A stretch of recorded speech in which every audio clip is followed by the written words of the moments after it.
Good evening, everybody. Welcome to SRW TV, the DSL Welding Services GT3 Mini Enduro Series, live from Winton Raceway, Australia. Round 2 proudly brought to you by Warren and Brown Tools. We have a exciting field of drivers lining up tonight. They're currently just finishing off their practice session and will be about to start qualifying shortly. We've seen Winton already throughout the week with the Radicals. And the F3s, certainly some action-packed racing from this track. We're joined in commentary by Connor once again. Connor, good evening. How are you today? Yeah, good, brother. Good to be back. GT3's round 2. It's be interesting. I think a lot of guys will want to redeem themselves from round 1. So yeah, this will be an interesting night. Yeah, and certainly I think these cars probably the best suited to this track. Probably the most like a supercar. We've seen the Radicals sort of struggled around here a little bit for grip and downforce. These cars a little bit heavier, a little bit less power to weight ratio and a lot more downforce. So hopefully we'll see some better driving from the guys tonight. Yeah, 100%. Hopefully the downforce doesn't turn off like the Radicals last night and the grip. So yeah, it should be good to watch. But these things are quite big, so I wouldn't be surprised if there's a bit of contact tonight. Yeah, certainly we saw the narrower track last night with the Radicals and these bigger cars. We'll definitely see some rubbing racing, I think. So the drivers just starting their qualifying session. They've got 25 minutes to set a lap time. And then obviously we'll move into a 90-minute endurance race. So just early stages on their out laps. No one setting times just yet. Every driver's just trying to find a little bit of space. It's good to see all the fishy guys back too, and Bruce Tannock and all the big boys back here tonight as well. They've all turned up, so this should be a good race. Yeah, just keeping an eye on the timing screen as they start their flying laps now. It looks like Bruce Tannock first out, just set a lap. Certainly did well last week. Did Bruce. Michael Whiting in the field as well. Ray Oliver, the commentator's driver of the night last night in the Radicals. Let's see what he can do in the GT3s tonight. We go through the Delaney boys, Ty and Blake running as well. Tyler Sheaf, we see him back out on the track, always improving his driving. Sinkovich boys in there, Nathan Gardner in there. He had a pretty good race last week as well. So Lachlan Capel there sets the fastest sector so far in Sector 1, gets the green in Sector 2. Bruce Tannock sets the fastest sector here with the first across the line, of course. Coming into the final turns now. Looks like Lachlan's on an awesome lap here with the purple sectors. Bruce Tannock's came across the line and he has done a 117.7. That's a huge difference compared to the F3s this week. From a comparison of a lap time, I think the F3s did a 110, so 7 seconds off. That's crazy. Yeah, we see Lachlan there. We talked about him being on a good lap out of the gate, so he shoots to the pole in this early stage, 117.18.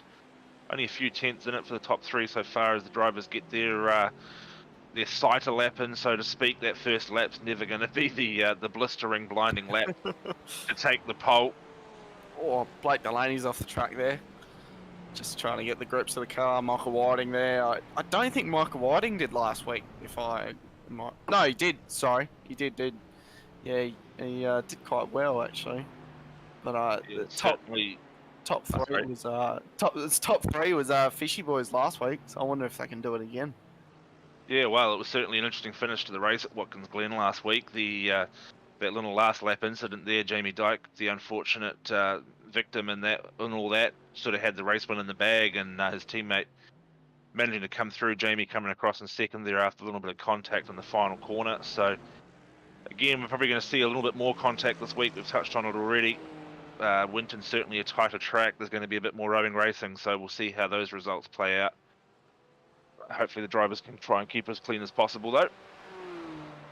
Looks like Lachlan's still on the top step right now, 5 tenths in front of everyone right now. Really good lap. He's benched out. Blake Delaney's going to go around again in P2 right now. That's Ray Oliver on screen, I think that is.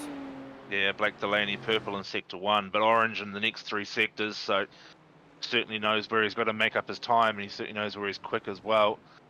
as Vince Marussia there improves on his previous lap time. Still only 8th place though.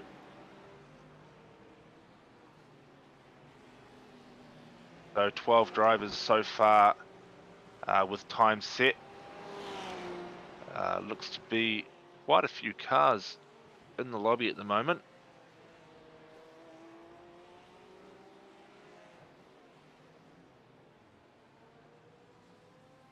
Right, so we've just had some word in our ear. So the qualifying session has been split in half. So there's 12 guys running the first half of the session, and then there'll be the next 12 guys running the second half. So the 12 cars that we see on the timing screen are the only 12 cars out on track currently. So Lachlan Capel, Blake Delaney, Bruce Tannock, Kyle Ridley, Ray Oliver, Thomas Martin, Michael Whiting, Vince Mariska, Ty Delaney, Greg Johnson, Steven Sinkovich, and Tyler Sheaf. Yeah, I guess having 28 cars on Winton would be interesting. It'd basically be a car park, so that's a very smart idea by the SRW guys. Well done from the race stewards. It's great. Yeah, it's certainly during qualifying when you're all trying to find a bit of track space to set a good lap. 100%.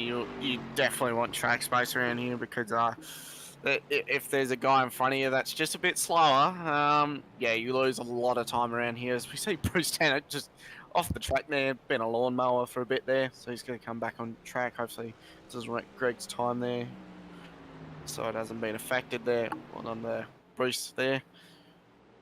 Yeah, just trying to find the shortest way around the track, but the grass isn't necessarily always the quickest. Yeah, definitely.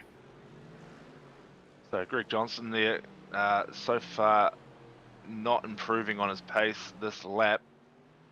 We see Gavin Simpson shoot up from 12th into 11th with a 1:19.96. So, you know, as we look through these first 12, suddenly there's 13 cars qualified. So as we look through the first 13 cars that have set lap times there, quite a little bit of disparity in this early stages, halfway through the time for these guys. 7-minute mark. And Lachlan Capel sitting in the pit lane, still sitting on provisional pole right now with a 17.18. I wonder if he'll stay on pole with that lap time. 5/10 is a lot from Lachlan there. As, I think someone moved up there. No, Thomas Martin, I think he just moved up. I think his lap time he did a 1:18.2. Yeah, just looking through the list of names there, in the next one sort of lot, you got, you know, Harry Dodds in there, certainly capable of setting a good time around Winton. We know he sort of definitely likes the Australian tracks and spends a lot of time on them. Jake Edwards in the 97 car, probably another one to watch. Sebastian Flock. Yeah, Flock. Nathan Allen generally goes pretty well. So there's a few big names there that can come up and take that pole position off Lachlan, certainly. Yeah, another big one that we should definitely look out if he's in a Porsche, which would be pretty funny if he's in a Porsche. Adam Hughes, I mean, we saw his absolute talent came out last night, and he dominated the field and got that awesome gap at the end, and he was really good in the Porsche Cup, so it'll be good to see him on track too. Yeah, perhaps Shippy will be able to tell us, but I've got a strange feeling he's running a Mercedes. I don't know why, but It could be. I wouldn't be shocked if he's running a Mercedes. A lot of them are, but we saw last week the top three for a while was actually a Beamer. I think it was a Beamer Porsche Beamer. I think it was. So yeah, something like that. Yeah, certainly the BMWs didn't start out very strong, but they certainly came through to shine at the end.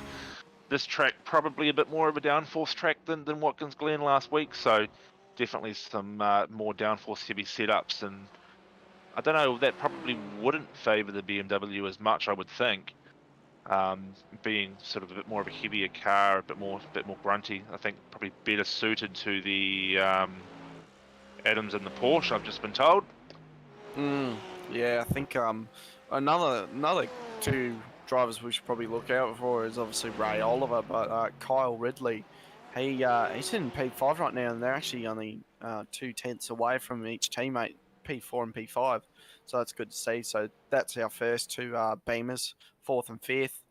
But Lachlan's actually driving the Porsche. So Blake Delaney just improved by 2/10 as well. So that's just changed it up a little bit. So only 2/10 away now. good enough to pop Blake up into second place there. So Ty Delaney improves his lap time, moves up into 9th. Steven Sinkovic looking to be on a pretty good lap as well, improving through his second sector, dropping off the pace in the third, though Michael Whiting 2 green sectors on this lap as well. Michael Whiting, we should probably look out for. He's a big hitter around the sim racing community, so I wouldn't be surprised if he brings out the big guns in the race. Yeah, we saw him on the podium last week as well. Of course. Oh no, we didn't. He just missed out on the podium. Yes, no. No, he was on the podium. He On got the podium. yeah, P3. P3. So it was, yeah, so P1 was one of the fishy boys. I think it's their British guy, Martin. I think it is. Martin, that's the one. Yeah. I was trying to think of his name as well. I knew it was the British guy. I couldn't think of his name. Yeah, he's probably gonna kill us. But yeah, Martin, Dyke, and then Whiting. But it was quite funny in the interview. They were actually kind of down, and I was like, "Come on, boys, what's wrong? You just got P3, and that's your whole team, top 3." So yeah, well done to those guys for that. But yeah, it was pretty funny in an interview, to be honest. But see if any of those boys get on the podium tonight. Nathan Gardner there on screen, the 27 Mercedes, one of the crisscross cars sponsored by Poolmaster. Currently running in 11th place. His best time so far, 1:19.55. Yeah, Crisscross obviously is Adam Hughes' teammate. Now, this Corsair car, he was pretty good as well. He was Gavin. He was pretty strong in the race in the first round. Yeah, he was definitely there or thereabouts. He certainly had some battles through the pack and sort of sitting in that midfield and sort of just tried to find his way up. But I think just unfortunate, you know, in trying to make those moves stick, he's sort of just perhaps not quite getting those moves done. But again, you know, with different track here this week, so we'll see what he can do. We saw some great passing maneuvers last night in the radicals. So, you know, proof that it can certainly be done around here, and you can, you know, those outside moves last night, some of those ones that Ray Oliver was pulling off around the outside, just phenomenal. So, you know, if we get that kind of action again with, you know, 20 plus cars on the track, we're going to be in for a great race here. Yeah, I mean, we talk about battles as well. I mean, you look at Richard Mayer and Matty Stewart, then you saw, you know, the top 3 going at it as well with Simon, Adam Hughes, and Sam. You know, they had a great battle, so hopefully we see a lot of them tonight. Thomas has got a middle purple sector. Blake had a purple first sector, but I think he just went off track there. Yeah. So that's but unfortunate. It looks like Thomas has backed out of his lap too. So, but unfortunate there. But has he backed out of it? No, I think that's the end of the session for these boys. We're approaching 13 minutes now, so if I'm not mistaken, I believe the second half of the field will be getting in their cars and making their way out. We see on the timing screen a few guys Thomas popping Martin. up on the pit exit. Thomas Martin just popped up to P5. He was right down the field, but he looks like he's got his car in tune now to the track. So well done for that lap time there. So now we have, I guess we could almost call it second split, really, or the other drivers. Yeah, group 2. Group Yeah, 2, I don't know how they've quite determined the first 12 and 13 there. It seems pretty random as far as driver spread. So they've obviously just the first 12 in the lobby, and you know, based on pit garages, I suppose. And away you go. Yeah, I'd assume that's what they've done. I mean, I don't think they went off times because Tyler Sheaf was in there and Steven Sinkovic. Probably. Yeah, Sort of. nothing wrong with that. So, yeah, so now Group 2 comes out. Now, yeah, I think Sebastian Flock and Adam Hughes might need to talk to Lachlan and Blake Delaney. Oh, as we said, one of the Lambos go around about lap times. But yeah, I reckon they'll have pace tonight. It'll be interesting to see. You know, they're in the 17s right out of the gate there. That first group, you know, Bruce and Blake and Lachlan. So obviously they improved, you know, by a few tenths of a second throughout the 12 minutes that they had allocated to them. So it'll be interesting to see how these guys come out of the gate. Of course, the track's rubbing a little bit now, so there's probably a little bit more grip, perhaps a slight advantage, but not too much of an advantage for these guys. Yeah, it was only 12 cars on track. I couldn't say there would be too much more grip. There might be the tiniest little bit, but I don't think it will really matter. Who else is on track? Adam Simpson. It's good to see him on track. One of our F3 drivers. The Kiwi. The Fern's back on the track, so that's good for you, Brendo. Yeah, well, he had a pretty good showing in the last round as well, and again just got caught up in some other people's misfortunes. So, it'd be really interesting to see how he goes this week, and if he can sort of keep the car out of the scrapyard. What sort of result he can pull off. Yeah, definitely. It'd actually be pretty cool to see that car in real life. Have a Fern Merc. Oh, as we see one of the fishy cars go around. That was Dylan Thomas. That was a very close with Matthew and Dylan Thomas there. That was crazy close. So it looks like Adam Simpson will be the first one across the line to set the opening lap for the second group.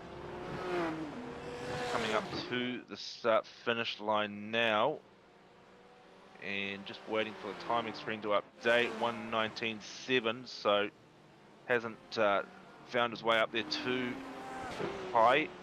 Sebastian Flock and Jake Edwards jump up into third and fourth respectively.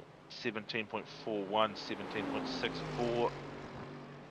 Daniel Bryan, Matthew Gerard coming across to their first laps in the 19s. Just a bit of a sighter lap. Get a feel for the track, get a feel for the car. Harry Dodds opens up his qualifying with a 1:18.11. Good enough for 10th so far. So pretty even spread throughout the field. As far as this second group, they've kind of got a couple near the top, couple in the middle, and a few down the back as well. You'd be kind of you'd be anxiously just sitting there in your pit box and waiting for Group 2 to finish up, just wondering where they will sit in the whole field. But it'd be pretty scary sitting in the pits right now, seeing these guys doing lap times. Yeah, you certainly, I think, want to be in the second lap. It's kind of like a cricket game, really, I suppose. You prefer to set a total, or do you prefer to chase one? So, these guys have sort of know what the benchmark is, whereas the guys, the first group, just had to go out and do the best they possibly can, and just sort of sit there now and hope it's going to be good enough. Yeah, you just want to maximise the car as much as you can, but it still looks like Lachlan's on top. He hasn't moved at all. I'll tell you what, the one guy in this whole field right now probably wants redemption is Sebastian Flock, because we saw him in round 1. He had so many incidents and just got caught up in so many crashes, so that was very unfortunate. So he'd want to redeem himself tonight. Yeah, certainly looking for a bit of a recovery drive there. Sitting pretty well in third. Jake Edwards doesn't improve on his lap. Harry Dodds, though, does improve his with the second lap, gets into the 17s. Good enough for 6th position. Adam Hughes is in P8. Let's actually see if we can see Adam Hughes. Adam Hughes is actually in the Porsche, so called it. So there he's on screen, Adam Hughes. I suppose he doesn't have his crisscross car on livery. He's got he's got a Jennifer Russell real estate livery, so that's actually the team owner, Stephen McCartan. It's his partner's mother's business. So one of the team sponsors. So there's a few sponsors there, and every so often the team will run, liveries to showcase our different sponsors in a spotlight. So good to have one of our other sponsors showcased. Obviously, most of them run the Pool Master livery. So good to see Adam supporting some of our other sponsors tonight as well. Yeah, I was just like thinking, oh, maybe you changed teams last night. But Yeah. No. So it's sort of a bit of a tradition in Crisscross that, obviously we run our sort of main car for the series, but then we also shout out our other sponsors as well with bespoke liveries. You see the Whitey's Pie livery there. We kind of have the partnership there with Whitey's Pies Racing as well. So the Whitey's Pies Porsche. I think Jake Edwards is in that one.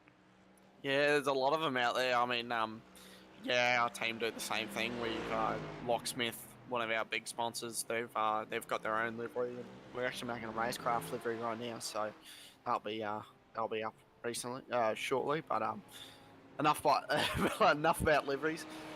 Who's in actually that Lambo? That's actually awesome. That's like a Greg Lee kind of livery, the green and yellow, number 71 Lamborghini. That's awesome to watch. This thing absolutely sounds hectic too. Awesome. Yeah, it's probably one of the better sounding GT3s in the sim. 100%. If no one's experienced before, go to Bathurst and listen to this thing. It's with the backfires up the top of the hill. It's unbelievable, bouncing off all the walls. So that's a sound to go and watch in real life or even in the sim. So I recommend it. So good to see Greg out there in the Lamborghini. Just that bit of a transitional period at the moment. The guys aren't really improving their lap times all that much. A few orange sectors here and there. Who's that on the timing screen? I can't quite see. It's a bit small. That's the one. Yeah, Vin McCall, number 3 car in the greens. He will improve his lap time. I'm just trying to find him on the timing screen. I don't know if he said a lap. Yeah, that'll be why. Yeah, so he's come into 18th with his first lap there. 1:19.24. Still no one challenging Lachlan and Blake at the top there. Adam Hughes improves his lap, moves up to 5th place. Yeah, Sebastian Flock out of purple. Purples, yeah, but orange through the next couple of sectors. Yeah. Hey, it looked like he was on a good run. He might have just got... Oh, he did. So P2, Sebastian Flock just jumped up. Not by much, but P2.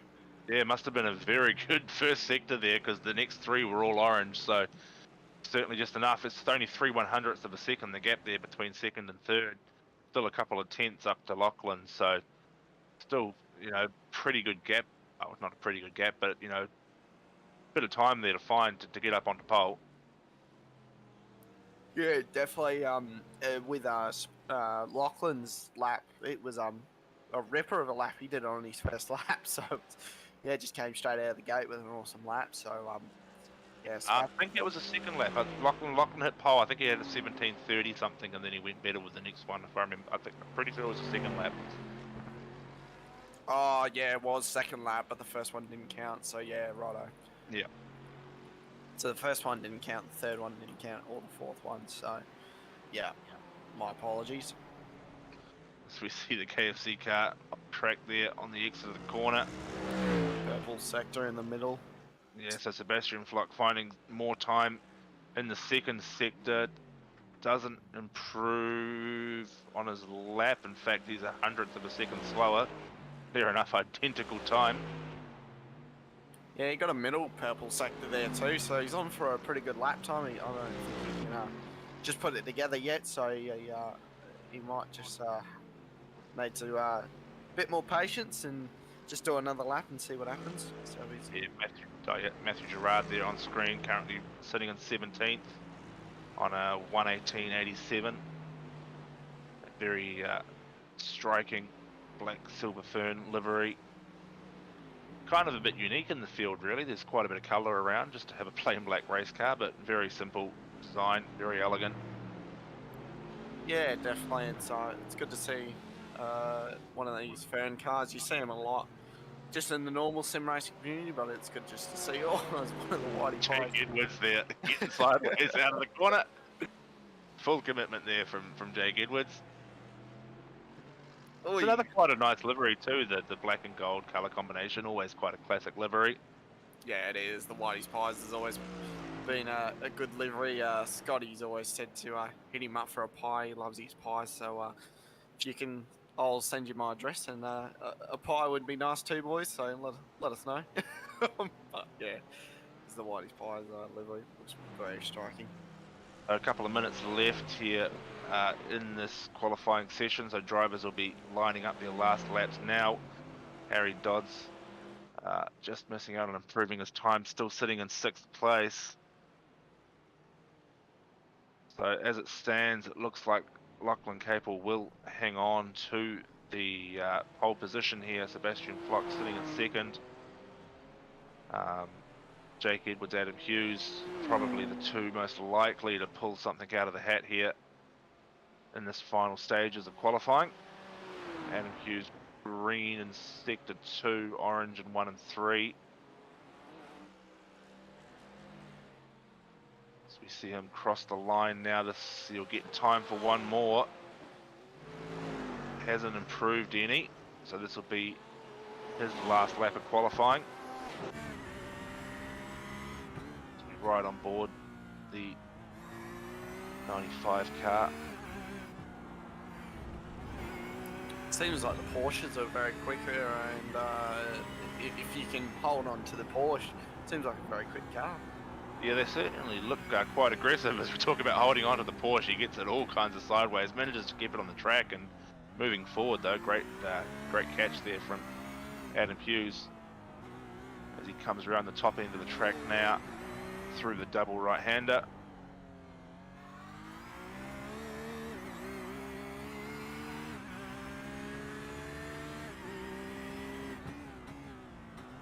Right, there we go. So we've just had confirmation they were split by car numbers. So obviously cars under a certain number were the first ones to head off, and then over a certain number in the second stage. So Adam Hughes there, green through sector 1. As he comes around the last corner, it doesn't look like he's going to improve his time. Certainly he won't be taking the pole with this lap. 1:17.79, so a 10th off his best, stays in 5th place. Just Greg Leak, sorry, and Daniel Pine to finish off their laps. We're on screen there with Daniel now coming up to the final corners. Green through sector 3, currently sitting in 14th with a 1:18.6. And as he crosses the line, 1:17.1, he's obviously had an off track there. That one hasn't counted. Oh, was it a 1:17.1? Oh, no, sorry, I was reading the wrong thing. No, it was a 1:18.6. I was about to say that would have been a ripper of a time. 1:17.1 was pole. I was reading the wrong thing. So Lachlan takes pole for tonight in 2/10 quicker. That's pretty remarkable. Yeah, pretty good cap around this sort of shorter track, and you look at the next 3 cars all in the 1:17.3s. So we will start to grid them up. Lachlan Capel on pole, Bastian Flock second, Blake Delaney there in 3rd, Crisscross Racing Jake Edwards in 4th, his teammate Adam Hughes right behind him in 5th, Harry Dodds, another strong qualifying performance from him for 6th place, Bruce Tannock in 7th, Roy Oliver in the Frog Leap car in 8th, Thomas Martin in 9, Kyle Ridley 10, Michael Whiting, good qualifying effort there from him, 11th place, Adam Simpson in the Fishy car in 12th, down to 13th, Vince Mariska, 14th, Daniel Bryan, 15, Vin McCall, 16, Andrew Proctor, 17, Matthew Gerard, 18, Ty Delaney, 19, Dylan Thomas, 20, Greg Johnson, 21, Peter, 22, Nathan, 23, Nathan Allen, 24, Gavin Simpson, 20, where are we? 20, what was that? 24, 25, Samuel Thomas, 26, Tyler Sheaf, 27, Stephen Sinkovich, 28, Greg Leak, 29, Owen Coleman, David Galeo, and then obviously we have our race control guys down there as well. McCartan, Greg Barber, and Tyson McElvoy, of course, will be in the promo department safety car. So 30 cars on the grid. It's going to be an interesting race here. We're just waiting for the last couple to grid up. We see on screen there's a couple of cars missing.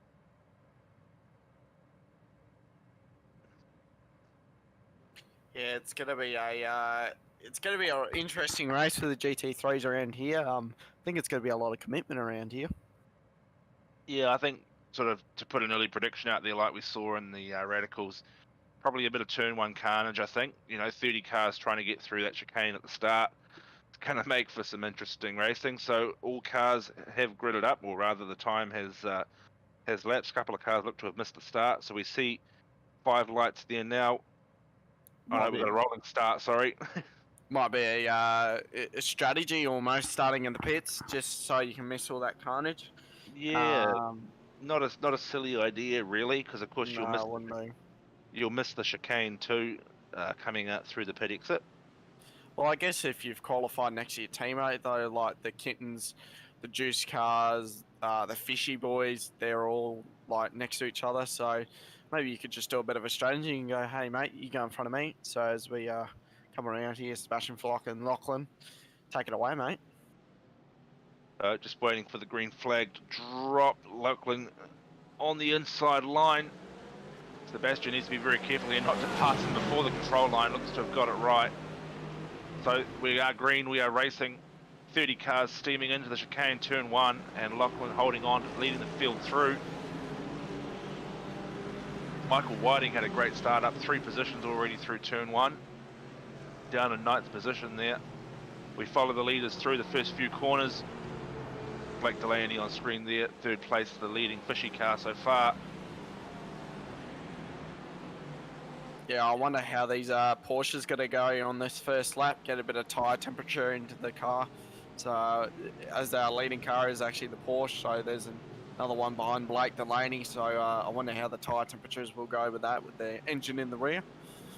Yeah, definitely the Porsche probably one of the cars that'll take the longest to get their tyres to warm up, but once they are warm, we've already seen it qualifying. It's going to be a weapon tonight. Yeah, well, Lachlan's already pulled a bit on Sebastian Flock. It looks like Lachlan's got a lot of pace in that car. See Bruce Tannick on screen, Adam Hughes and Harry Dodds there, and a little pack there. Bruce, mate, oh, I thought he would make the move on there. Yeah, certainly ran very deep there right at the back of that turn. Was looking like a little bit of contact coming as we see them run too wide there in front of Gavin Simpson. Greg Johnson in one of the Kenton cars there. Oh, there might be a bit of contact there. No, they're going to be sensible. And now it's an hour and 30-minute race. It's the mini Enduro for the SRW, so they know to just wait right on the back of the bumper there. With Gavin. It looks like we've survived lap 1 without any incidents or spins, so that's full credit to the drivers as well. 30 cars around this tight track as we see Simpson there go up the inside of Vince. Great move there. Perfectly executed move up the inside. Definitely, it was a good move by him. Peter Pavlik, or was one of I think that was Dylan Thomas trying to make a move on Vince there. Just back out of it. Brad sitting there as well, pokes his nose up the inside of the KFC car, just having a look, seeing if there was a gap there, but not to be this time by. So Andrew Proctor swerves across the track, goes for a crisscross, pulls it off. Going to have the inside line for the next corner up here at the top of the racetrack. Yeah, that was Vince making the move. A bit of contact. Oh, the yeah, beat was off the road. Adam Proctor. Yeah, Andrew Proctor there. Had plenty of race room, just sort of turned in a little bit there, and I think he kind of did that to himself, to be fair. He certainly left enough race room on the outside for him. Bit of an unnecessary tap there from Andrew Proctor, and he's ended up finding himself in the grass. So we ride on board now with Gavin Simpson, having seen him make that great move in the kitty car the last time by. He just popped his nose out there to have another look again. Owen Coleman chasing down Greg Leake in the bright green Lamborghini. Certainly one of the more standout cars on track, that's for sure. The loudest too. Yeah, the loudest in both livery and exhaust. Yeah, no, not many big old bagpipes on the Lamborghini, I'm going to call them. As we go back on board with Lachlan here, a bit off the track there. How's Lachlan though? Already pulling a gap with Sebastian Flock, and Sebastian Flock pulling a gap on Blake Delaney. Yeah, so the two leaders there sort of definitely pulling away in the early stages. We saw this a little bit last week too. Those front guys just setting the pace and kind of in a race of their own. But of course, 90 minutes down, there's going to be some pit stops and some strategy going on there as the race progresses. Tyre wear, no doubt, is going to be quite a big factor for these cars around this track. Certainly some tight corners is going to encourage some higher tyre wear. And definitely, I reckon there might be a lot of undercuts tonight as well, because that's more the better strategy. So when you undercut, you can, when everyone else pits, you're the faster car, and they've got to wait for you to come out in front of them, because you can't really cut out from the pits. So the undercut might work really well here tonight. Yeah, well, I mean, we saw Adam last night in the 992s, pull off an overcut and really executed that at Phillip Island. But as you say, I don't know if that's going to quite work here tonight. I think the undercut is probably the best move. Get yourself a bit of clean air. Oh, right. Get out of the battle pack. Great move there from Gavin Simpson. A little bit of contact on the 61 car around the outside. When you look at the, sorry to cut you off there, but these Mercs look big, don't they? Like just watching them go around, they're half the track. Yeah, there's certainly a wide presence on the track when you compare them to the Porsches. The Porsches kind of look quite small when they take up the inside of a Merc. Certainly look like a bit more room on the track there, but I think they just appear to be so long, probably because they're a little bit lower in profile in the roof and a little bit longer wheelbase as well. But they just appear so long and wide. Yeah, definitely. And with the Merc, it's got a huge bonnet too, so you really can't see much out of the Merc. You gotta kind of guess where your apexes are. As Adam Hughes sneaks the nose up a little bit. I think. No, I was thinking Harry Dodds was behind Adam Hughes, but No, we're riding on board at the back of Harry Dodds there. So Adam just looking to make a move. He's taking his time, trying to find the right opportunity. As I sort of said before, Harry Dodds definitely knows his ways around these Australian tracks. He spends a lot of time, you know, in the V8 Supercar mainly, but also now in GT3 cars more often. Getting around these tracks certainly has a appreciation for the Australian circuits in the sim. I think actually Harry Dodds has got a bit of damage up the front of his bonnet there, as we see Greg Leake just holding that whole inside line, just making the car as big as possible. See the two biggest cars on the track there. But yeah, like look at the Merc there, it's half the track. Look at that, it's huge. But yeah, Owen Coleman certainly putting Greg under a little bit of pressure, but Greg doing very well there, just holding his line and keeping him behind him. And you sort of see, again, we talked about a little bit the setups and the different cars, and it looks like the Lamborghini's certainly accelerating a lot quicker out of the corners than the Merc. Yeah, definitely. It'd be interesting to know when we do interview these guys. There's two cars are off the track there. One of the Kitten cars. Steven Sinkovich was off the track with Thomas there. Is one of them's actually pitting one of the Kitten cars. Yeah, one of the Kitten cars into the pit lane. Yeah, Owen, bit of a moment there, trying to gather as we see Greg Leake in the background. No, not Greg Leake, sorry. Steven Sinkovich. Spinovich. Oh, it was one of the. I think that was one of the Mercs. Just did a big old dive there. It was a bit late on the brakes, bit of a bump tap through the corner. Bit of a tap, but yeah, as we've just heard in our ear, apparently Steven's called Spinovich. So I don't know if I'll get my head ripped off for that one, but we'll see what happens there. But I think that's two fishy cars, isn't it? We'll just no, we'll just blame Shippy. Yeah, no, not just the one fishy car in the middle, I think. Yeah. There. It's good to see that the fishy cars are a bit spread out than compared to last week. Yeah, well, I mean, as you say, you know, last week we saw them all kind of running together and working together, whereas this week they are really well spread out. So everyone's kind of battling different guys, which is good to see, you know. And you know, you look at Adam there, he's still kind of, I don't want to say stuck behind Harry, but certainly struggling to get past him, that's for sure. Yeah. I wonder about setups. Like we kind of brushed over it there, but do you take all the downforce off it so you can get down? Like get people on the straight, or do you just put all the downforce on it and try and get people through the corners? I mean, personally, I think you kind of want to run a little bit more on the downforce side. There's not too long of straights here. You can maybe adjust your gearing slightly, or you know, just to get a little bit more acceleration, but on your final drive rather, I mean.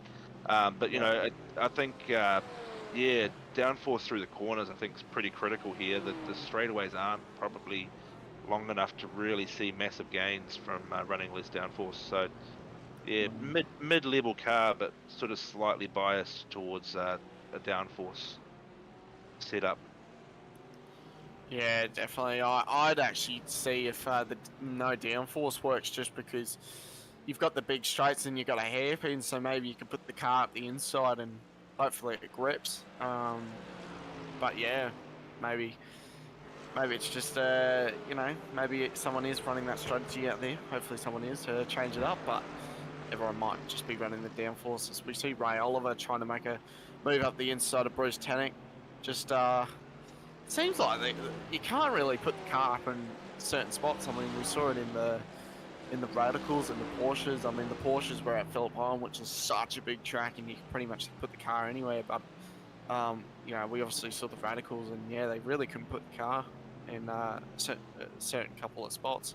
See one of Yeah, the cars off track. pretty much anywhere. Is that one of the fishy cars? Adam Up the Simpson. corner, not the cleanest of rejoins. Manages to get away with it though. Hasn't caused too much upset there. Kyle Ridley moves through and chasing down the kitten car, and Adam Simpson will rejoin back in behind. We see Samuel Thomas there's had a little bit of a spin. That looks to be what, the second to last corner, is it? No, No, that's the third corner there. third corner there. DSL Welding Services replay, our first one in the night. Oh, so he's put the two wheels off the. Oh, and then he's put the four wheels on the dirt. I think he's just spun it right here. Yep. Yeah, he's tried to brake for the corner, and the car's rotated on him. Oh, was there contact there? Oh, I think Greg Lake might have a bit of. Well Yeah, done. that was certainly a bit of a hairy moment. Drivers are told, of course, to hold the brakes, and he's done that very well. Managed to avoid the three cars coming around. He managed to avoid them quite nicely, as we see Samuel Thomas there running wide again, off the track again. This time on the third to last corner. Bruce Tannock now on screen, leading this little battle pack here. He's got the Frog Leap car right behind him of Ray Oliver, and Michael Whiting, the fishy captain, sitting in behind him as well. So a couple of really tough guys there. Bruce Tannock currently trying to hold off. Good little battle pack for 7th place.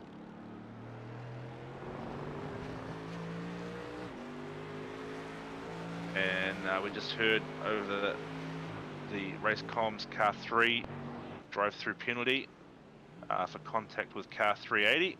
So we didn't quite catch that one on stream, but drive through penalty there down the back. They're currently running in 24th and 25th. Yeah, apparently he was moving under brakes, so yeah, he got black flag for that. But bit unfortunate. But so yeah, so A bit of a drag race between the two Nathans there, Nathan Gardner and Nathan Allen. Nathan Battle. Gardner there, just holding advantage as they come down the home straight. Nathan Allen again, right on his slipstream there, looking to make a move into the chicane. Certainly takes the dive, big dive there. Not quite able to get up inside him. Greg Johnson in the dark blue, purpley coloured Merc right behind. He's going to look to make a move up at turn 3. Gets it done. Great move there from Greg Johnson. Splits the Nathans. Yeah, that was a great move by him as P1 and P2 are just moving through traffic right now. But Lachlan's and Sebastian Flock's pace right now is just unbelievable. They've gapped Blake Delaney, which we all know Blake Delaney definitely knows how to drive a car, and it's pulling away. Yeah, definitely. Lachlan having a pretty uneventful race there, just smashing out pretty consistent lap times in the high 17s. So certainly the quickest guy on track, without a doubt, as we see Adam Hughes there finally making the move on Harry, just not quite able to get up inside there. Yeah, so he's closed that gap right up. You'll definitely get impatient around this joint. It's you'll sit behind someone and go, oh, come on, I need to get by. But yeah, it's so hard to pass around here. You just try and make the guy in front of you just to mishap a little bit, you know. I know you can't lock a brake or have any wheel spin in these. It's not as much as a supercar or your cup car, but you want to just to open up the door a little bit. Yeah, and a driver like Adam too, he will have been watching Harry now for a few laps. He's just trying to find that weak spot, and he's obviously identified, you know, coming out of the last corner down the straight, he's getting a good run into that chicane, so he's going to try and make that move as we see him look for a bit of a crisscross coming into the second to last corner. Just opens up the line, but not quite able to get up inside Harry's car. Be looking for a good run here through the last double right-hander. Set himself up into the chicane again, no doubt. We'll see, it doesn't come around to the home straight. If Adam can stick with him, it looks like he's right on the bumper. Or a little bit of a gap there, perhaps. Yeah, Bruce Tannock's behind him as well, so he'll want to get involved, and Michael Whiting's bringing him bringing up behind Bruce Tannick as well. So it looks like Adam Hughes is just a bit better on the exits. And it looks like Harry just pulls away a little bit with the Merck's big 6.3 litre V8 as one of the cars are on. It looks like Tyler Sheets there spun out at the top of the chicane. And I think too with Bruce Tannick there getting on the back of Adam, it's probably going to put a little bit more pressure on Harry as well, knowing he's got two guys there battling right behind him. Blake Delaney's had a bit of a spin there from 4th place. Does well to gather the car back up. He's not going to lose position, I don't think, to Harry. So DSL Welding Services replay, we'll see what's happened to Blake there.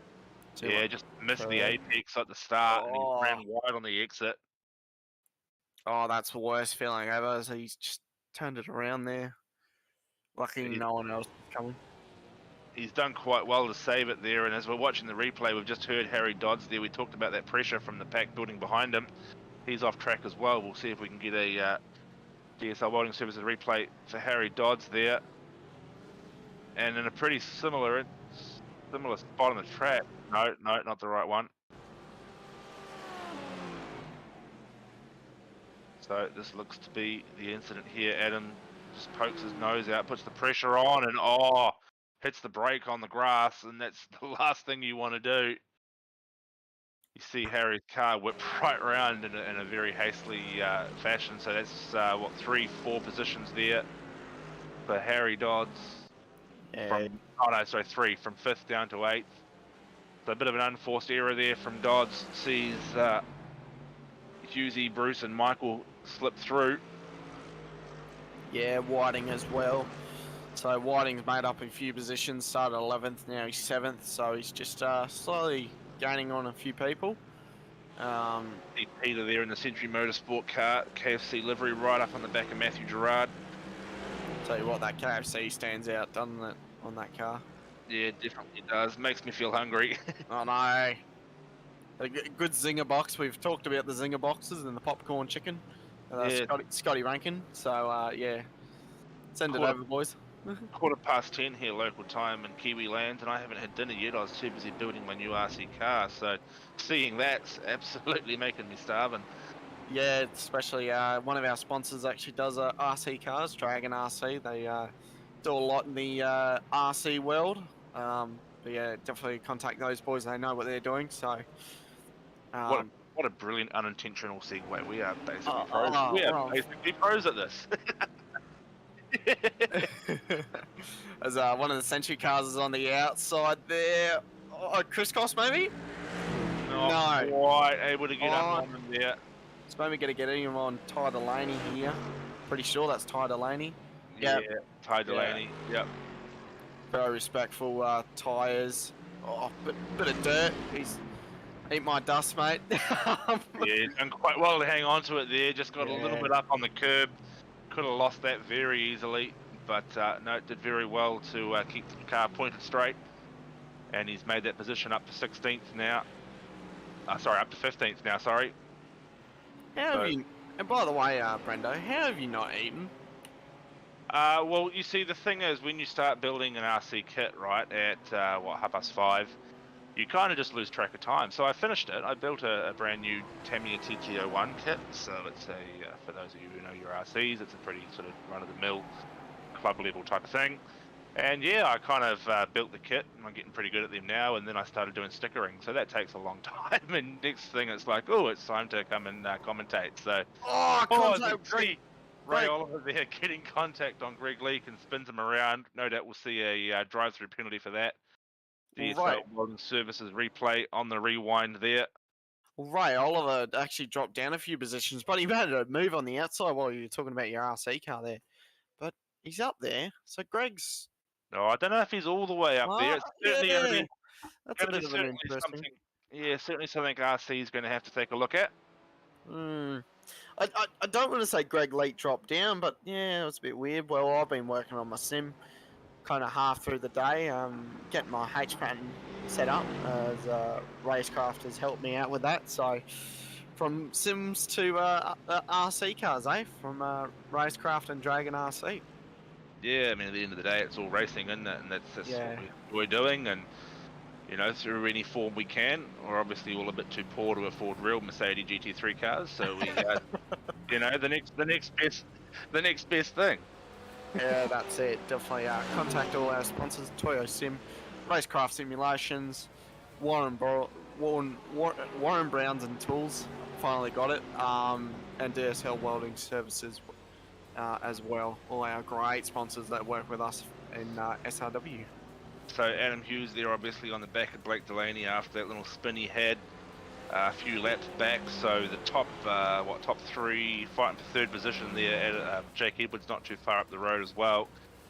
So good little battle pack forming here for the top three cars as we approach 20 minutes into this race now. What are you talking about owning cars here for a second, Brendo? As we're just watching Adam Hughes and Blake Delaney here. What if you owned a GT3? What GT would you own? Oh, that's this is it doesn't race currently, but I've always been a big fan of the Bentley. Yeah.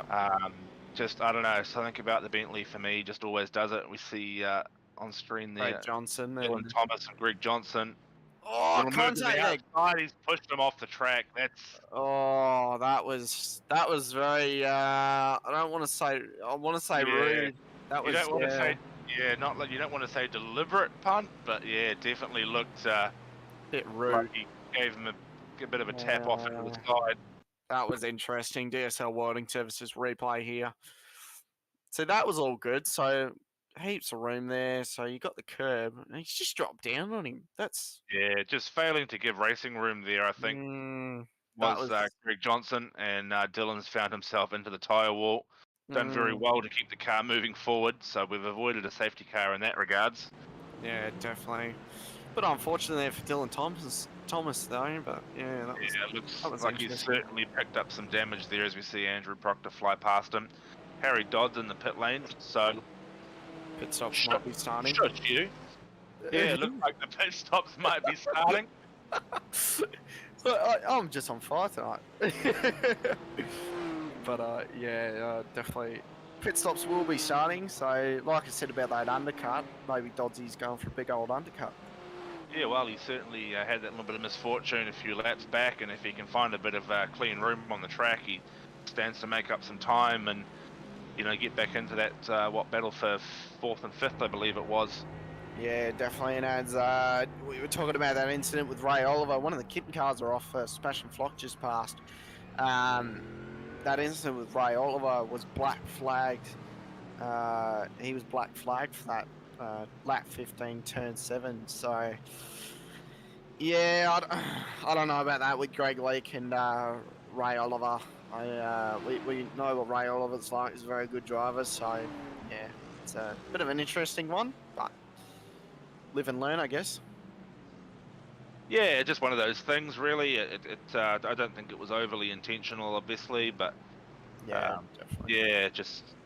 Unfortunately, the race control saw that it perhaps wasn't Ray's corner and been given the drive-through penalty.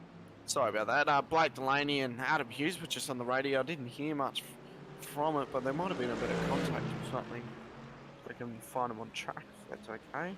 Yeah, well, they're certainly having a good battle there between the two of them. We saw Vince and Greg Johnson there too. Splash and Flocks just passing. Adam Proctor as well. So. And like Greg and Vin may have had a bit of an incident there because they've both just gone off track and fallen down the time chart. So as we just switch away from them, oh yeah, one of the bit of contact there, I think, in that little battle pack. Oh, they've hit the pits. No, I saw Vin on in the middle of the track there. Nah, it's just got Greg as an off track, and then it looks like a potential tow. Yeah, I saw Vince in the middle of the track there, so don't know Vince has found his way into the pit now, but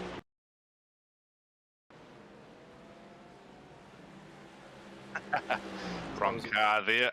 So we'll reset the DSL Welding Services replay. Side and big contact going into the chicane. Wow, I've never seen that before. Getting back in front of the other side of the track. That potentially could have been a serious accident. Those cars coming back towards them the other way as we see Vin try to rejoin at a similar sort of spot to where they went off. I think Greg there took a tow, or at least navigated his way back around to the pit lane. Yeah, definitely. One of the juice cars just jumped in the pits. That was an interesting crash because we saw Greg Greg came across. Yeah, No, he's come across. He's still giving him plenty of yeah, room though, but he was, like you say, he was on the way across. yeah. And that's a very high speed incident because neither car had started braking yet by the looks of things. And you see, That's interesting. Greg Johnson being in 2 incidents now, moving his car, but he's got a bit of a hardware issue there. But yeah, a bit interesting. Sebastian Flock and Lachlan. Oh, one of the Kitty cars, bit of a lockup, bit of contact as well through the corner. Definitely some his damage engine. on that car. Yeah, I think his engine or his gearboxes went into that thing. Something I think it was definitely Daniel. smoking there. Yeah, it's definitely he's not. Yeah, unless he's having a bit of a chuff out the window, but yeah, he's not doing well there. I think a gearbox or an engine's went there. Fortunately, Definitely a pretty sick looking Porsche there. Yeah, he might need a bit of Panadol or something for that. That's not good at all. So Just knock it on the head. Kittens have 9 lives. So we'll just move on to the next one. Yeah, looks See, like I bit of don't gear bashing. I don't think you bash the gears though. That's my thing.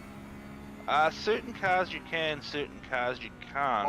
He's doing it the first. That's what's happening. Yeah, I know in the cup car you definitely can't shift down. They have a shift lock, but obviously in this car, unless he's running an H pattern, of course, in which case you just jam it straight in there. But yeah, definitely. Yeah, that was unfortunate for Daniel there. He's been having some really good races through the week, so a bit unfortunate to see the car have a bit of a mishap there. The gearbox might have just blown out of the thing, so Kitten Cars and all the Kitten boys might need to go and fix that up after the race. But yeah, unfortunate there. So we jump on board with Owen Coleman there battling Nathan Gardner for 14th position. These guys have been running together pretty much for the most of the race, really, to be fair.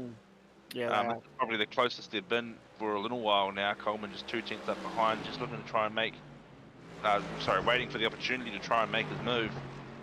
Yeah, definitely. I don't think the pits have opened for pit strategies yet because Flock and Lachlan are still out. So yeah. Well, so far as far as cars on the lead lap are concerned, it's only Owen Coleman and Harry Dodds that have transited through the.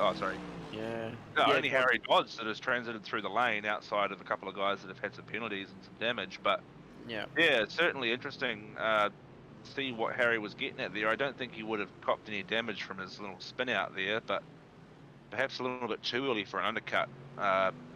Unless he's going to go for a 2-stop strategy, he perhaps might think that's the fastest way to get through his 90 minutes. But I would think most of these guys would be looking at a 1-stop strategy, pitting around sort of the 45-minute mark, I suppose. Yeah, definitely. I think. The car's turned around. Nathan, sorry. Been turned. I don't know if he did it himself or he was turned. Yeah, it's Nathan Gardner. No. Oh, I thought Nathan was in the Beamer. Oh, my bad. No, one of the crisscross cars. My bad. So DSL Welding Services replay. We'll see what happened there. So was he a bit of grass? No. Hang on. Nah, he's just done a bit of a radical, I think, and lost all his down. Oh no, he has had a push. Yeah, that's after he's had a spun. It's after he lost it. So lost the rear there a little bit, and he's been helped around. Yeah, he's had a bit of a blink there as well. So perhaps a few network issues as well from Nathan Gardner. Sorry, just to make a weird noise. Sebastian Flock almost hit Nathan in the BMW there. That was a bit scary there. So Harry Dodds now on screen in 15th position. Got Owen Coleman and Peter Pavlik right in front of. That's not Peter Pavlik in front of him. No, that's. But Greg Johnson there, but definitely Owen Coleman on the same lap, or racing Owen Coleman in front of him. And they've both got Greg Johnson there to clear. No doubt both of these guys are looking to get past Greg Johnson there, checks up to let these boys through, and it's given Harry a great chance to get right on the back of Owen. So we see Owen's having a bit of a issue with these brake lights. It looks like he's only got a left brake light there on the back of that Mercedes. iRacing have done a bit of a thing there, so you can have a brake light fail. So when he brakes, yeah, see how that right brake light. Certainly not coming up as strong, so It's definitely an interesting issue. to know. Yeah, look at that. Yeah, the right light is there, but certainly not as strong as the left one. So good spotting there, Connor, to spot that one. It's Oh mate, I've got eyes like an eagle, mate. I'm 2020. Don't even have my glasses on, mate. But yeah, a bit of an interesting thing from and Dylan Thomas finds yeah. himself off the track again. That's the second time. Oh no, it's not. Sorry, it was the other fishy car that spun out before, wasn't it? No, he went off the track. So Dylan he's been Thomas. off track as well. Yeah, so Ty Delaney back on screen now. New to the fishies, but not new to Blake Delaney. Blake Delaney and Ty Delaney have had a good relationship for the last many years, so so Blake Delaney's bringing him onto the team at Fishy, so he's been really good just to see Ty do all these things. A bit of a young one coming along as Nathan's off the track there. The Falcon livery looks really nice back there, but yeah, it's good to see Ty. He's got some really good results so far. I think he would have a happy dad and a happy team.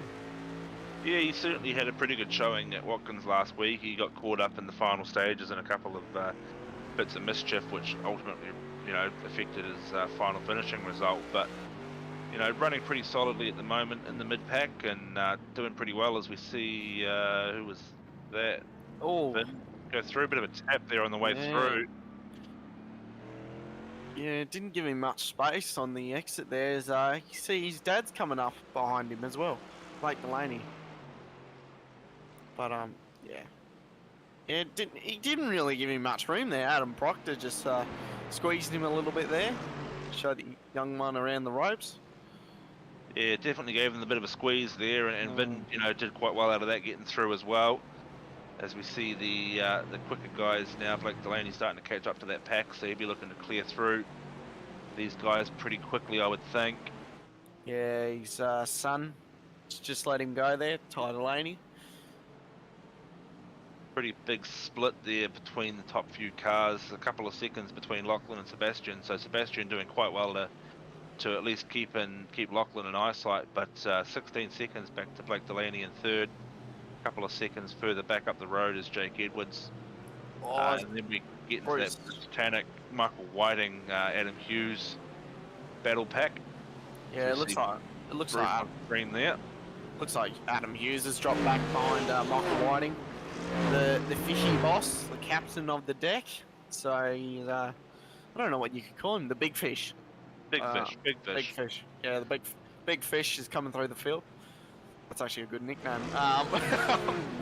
But yeah, so Bruce, I think Bruce has been really consistent in this whole race. He's kind of just been there and just, sitting there and doing really well. As Ray Oliver, big old dive up the inside of Ty Delaney. Way through there.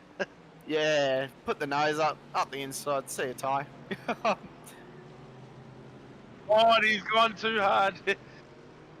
So all that hard work there from Ray just sends it a little bit too hard into the corner, and all that hard work that he's just done over the last few laps have been undone. So, from the absolute pinnacle of consistency last night in the Radicals to a bit of a race you want to forget here in the BMW for round 2 of the GT3 series. Yeah, definitely. As we said last night, I think too much jandle, so Ray's just put a bit too much throttle in, and yeah, he's just lost it by Peter Pavlik though. Have a look at that, up 8 spots and Owen up 15. How's that? Yeah, great, midpoint there. Well, not even midpoint, third of the way through, I suppose. For Owen Coleman, started down the back of the field, probably even one of the guys to start from the pits, I would think, at 15 positions up. So, really good start of the race for him. Gavin Simpson up 13 as well, currently running in 11th place, sitting behind Adam Simpson. Not too many other big movers and shakers, aside from Ray, who's dropped quite a few positions, obviously, down 13. Not helped, of course, by the drive-through penalty. The last car currently on the lead lap, Ray Oliver. Greg Johnson's just letting Smash and Flock come through the field. But how's Lachlan's performance though? He's just been another level against Smash and Flock. Good to see. Yeah, well, I mean, it's sort of just been the his race really, hadn't it, thus far. He's been at the front. He's been setting ridiculously consistent lap times in the low to mid 17s, and yeah, he's just picking off the lap traffic quite nicely, and he's in a good rhythm and sticking to his guns. Really, it's a bit hard to sort of say anything much more. It's just very consistent driving. I was about to say, how's this for a lap time, right? Lap 24, his fastest lap was a 1:17.3 flat. Oh, Adam Proctor and Yeah, Ty Ty Delaney. Delaney involved in that as well. No, that's not. No, that's Nathan, I'm pretty sure. Nathan Is that Allen. Yeah. uh, So it was Proctor there. Oh, someone else is around. No, Matthew in the Fern car just had a bit of a slide. oh, I thought that was Bruce Tannock's car, similar looking livery. It's a Falcon livery. Bruce Tannock got a McIntyre. yeah, McIntyre. Yeah, Oh, DSL. yeah, another break on the grass there in the DSL Welding Services, and that Falcon car bang. just finds the dirt on the exit of the corner. So both of them, they're self-inflicted accidents. Definitely. Poor Ty Delaney's just looped it, so he'll get back into a rhythm. How's Daniel? P8. Yeah, certainly great result there from him so far, running just off the top pack there and sort of leading the midfield, I suppose you could say. He's got Kyle Ridley, Kyle Ridley right up behind him, battling for position as well. So good little battle pack there. You know, to round at the top 10. Oh, Blake Adam Delaney's around. Sorry, he just dropped down a couple of spots there. Blake Delaney running, yeah, now down in 7th. Yeah, so a bit of a mistake there from him. Adam Hughes gets past him as well. DSL Welding Services replay here. Wrong car. Try again. Oh, same thing as Ty. Same accident. So maybe, like son, like father. yeah, Yeah. maybe Blake's just heard in his ear what happened to Ty.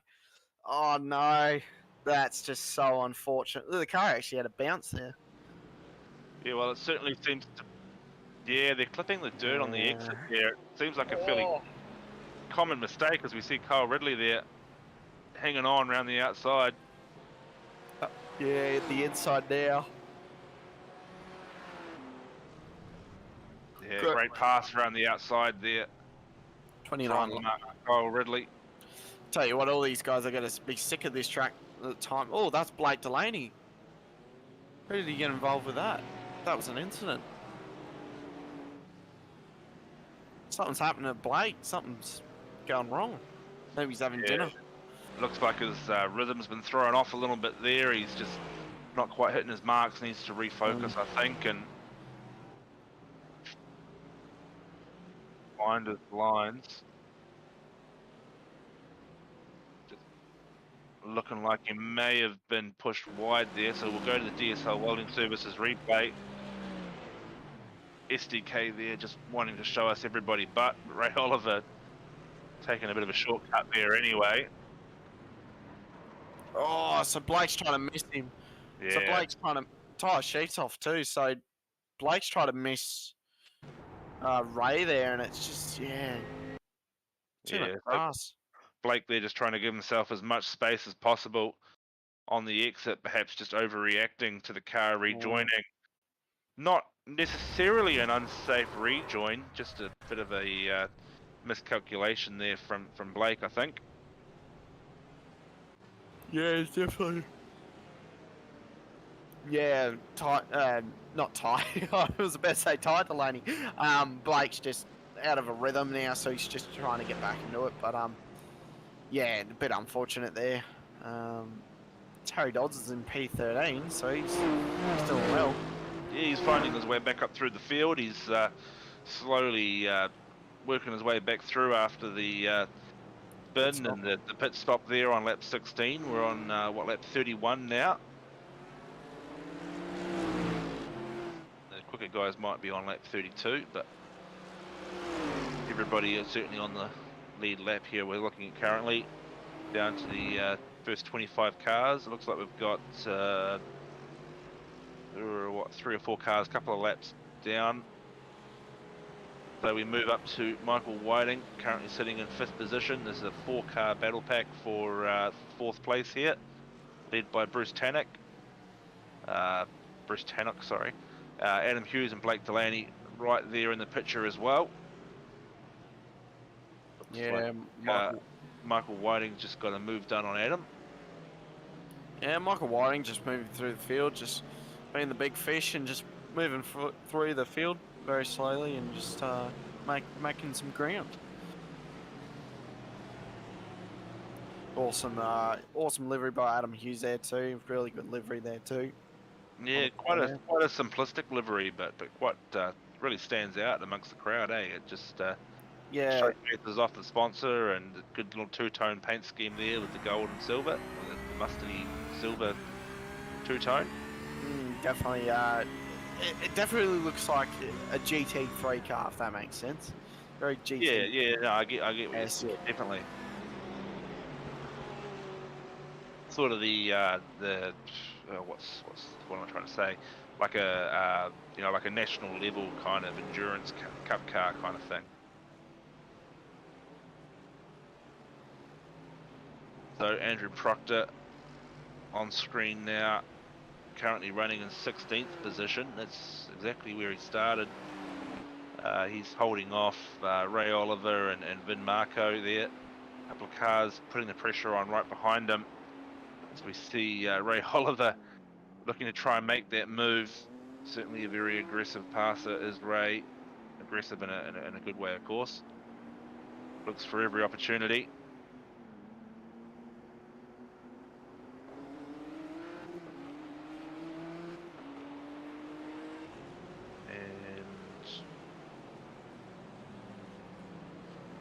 Still managing to hold on. A few lap traffic cars, and behind us we see Ty Delaney there in the background, getting a little bit wide again, putting a tyre on the grass of the exit in the fishy car.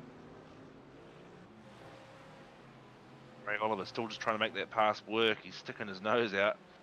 Exit of every corner, just trying to get a run. Not quite finding the opportunity.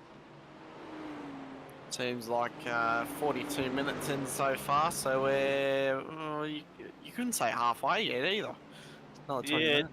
Just about approaching the halfway mark. Only a few minutes off, couple of laps, give or take. So you'd expect at this stage, probably the top guys have done a little bit of fuel saving, given that they have been working their way through some lap traffic.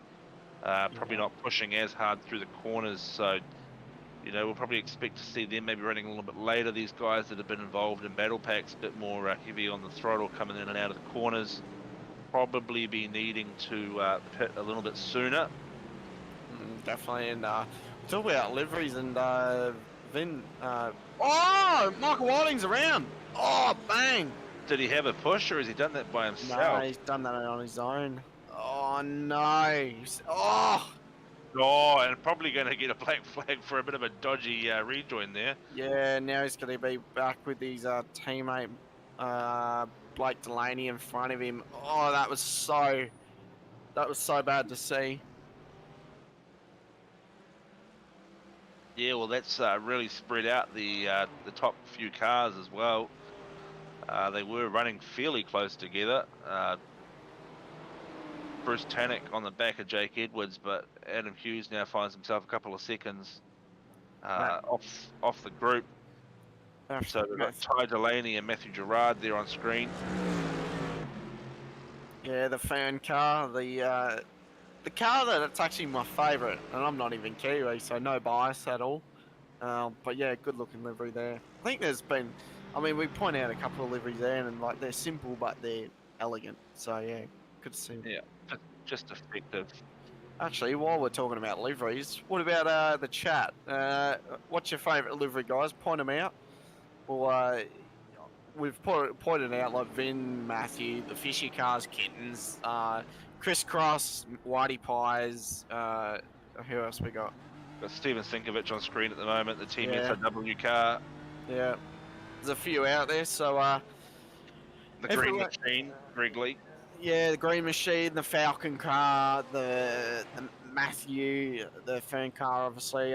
Point them out, guys. See who's your favourite. We'll have a bit of a competition in the chat. But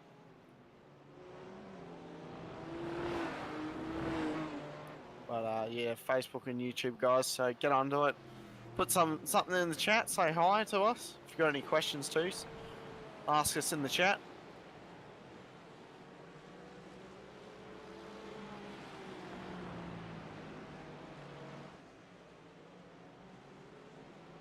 Righty, so Vince now on screen in one of the kitten cars, had a bit of misfortune earlier on. Bit of a recovery drive now for him, sitting down in 23rd. Got himself a little bit of clean air. 13 seconds up the road, Greg Johnson's the next car for him to chase down. Bit of pressure from Samuel Thomas in behind, but these boys have been running fairly well together. Not quite in a battle, but slowly moving their way up through the grid again. Yeah, definitely. Seeing in the chat, Ridley saying good spot on the brake light, Connor. Yeah, definitely not yeah, I kind of spot like the stupid things you'd kind of see, like people that wouldn't spot it. I'm that guy that would spot it. So yeah, definitely. Yeah, I'm one of those people. That SRW car too, you know, while we're on the topic of liveries, it actually stands out quite nicely. It's quite an effective livery, and it's great, obviously, to shoehorn in the league and the team sponsor, as we see Stephen there bypassing, pulls aside to let the leaders pass, and he's going to do a bit of drift racing through the corners there. Puts on a bit of a show. He must have knew he was on stream. Yeah, he's done a bit of Formula drift there. Maybe he thinks he's in New Zealand. Awesome drift there. Got the apex too. He's done very well, actually. He just needed to drop the clutch and flick it back the other way. But oh, he has done that. Have a look at it. Got the outside clipping got point. the outside clip. Yeah. Just done a pretty good job there. Oh well, 10 out of 10 for yeah, the boss man. That was an awesome drift. He got the inside clipping, then got the outside clipping. Awesome. So we move up to Michael Whiting now, currently sitting on the back of Blake Delaney. This is for 5th position. Do you think we watch too much drifting, Brendo, to know what outside clippings are and the inside clippings? Oh, definitely. Drifting is probably... It's funny because drifting's probably one of the most exciting but also the most boring motorsports in the world to watch because, yeah. you know, those guys are just so millimeter perfect that it just kind of starts to all look a bit the same. Yeah, it's quite funny. Like, I do a lot of drifting on Assetto Corsa, and it's fun drifting. And when your mates watch, like they come over and they don't know much about sim racing, they come over and they go, "Oh, that's so cool." To me, it's like natural, you know, just throwing the car, 90 degrees at 120 k's, and catching it. So yeah, it's drifting's definitely a boring sport, but an exciting sport at the same time. Yeah, I mean, we've already touched on my preference towards dirt racing. So, I mean, I always sort of, quite enjoyed the old rally sim games and that kind of thing. So, whilst I don't mind drifting in a Assetto Corsa, I'm much more comfortable, throwing around a rally car on a gravel or dirt road. So, that sort of 4-wheel drive drift as well is quite different to the sort of 2-wheel drive behaviour, that power sliding kind of style. Yeah, so yeah, certainly a bit more comfortable with the dirt surfaces myself, but. Yeah, I can hold my own. So we start to see some of the first pit stops now as we approach 48 minutes, just over halfway. Jake Edwards in, Adam Hughes in, Ridley, Daniel Bryan in as well. So just 4 cars in the pits here. Laps 38, 39. Well, while we're on the topic of drifting and rally, maybe SRW on a Saturday night need to do a rally racing, I guess, if you can call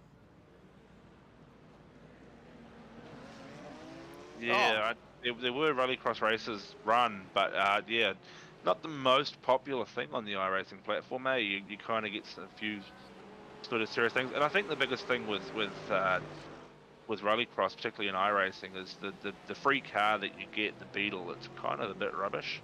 Yeah, Um, the and Subaru is definitely the best one. yeah, okay, Oh, I've got a teammate. She's saying the Beetle's the best car. Yeah, nah, I've, it, uh, no. It might look pretty, but it's a bit rubbish to drive. That you know, oh, and I've got a teammate that put some interesting words in front of the Beetle car. oh, the thing, like it's one of Yeah, those things, like you colourful. kind of start doing rallycross, and you jump in your free car, and it just doesn't feel right, and then you buy the Subaru, and it's just a whole different experience, eh? Like those, no, Subaru. Subaru. I'm a New Zealander, all right. We're lazy on our vowels. just drop all the wording out and call Subaru. I could call it a Matariki and get you really confused, but that's a whole different story.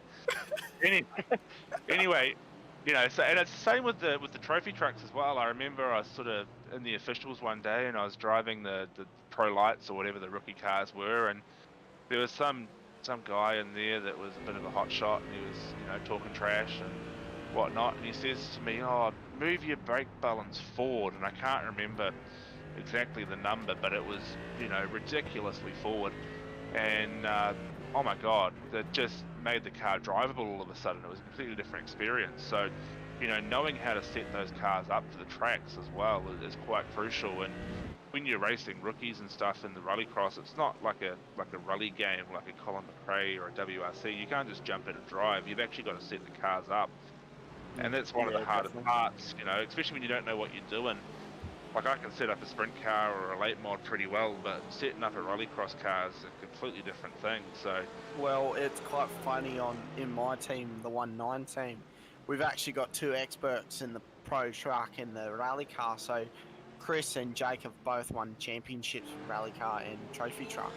So they are very experienced in those cars. And some of the tricks you learn from the boys, you'll be shocked and you'll smash out 2 seconds less than what you think.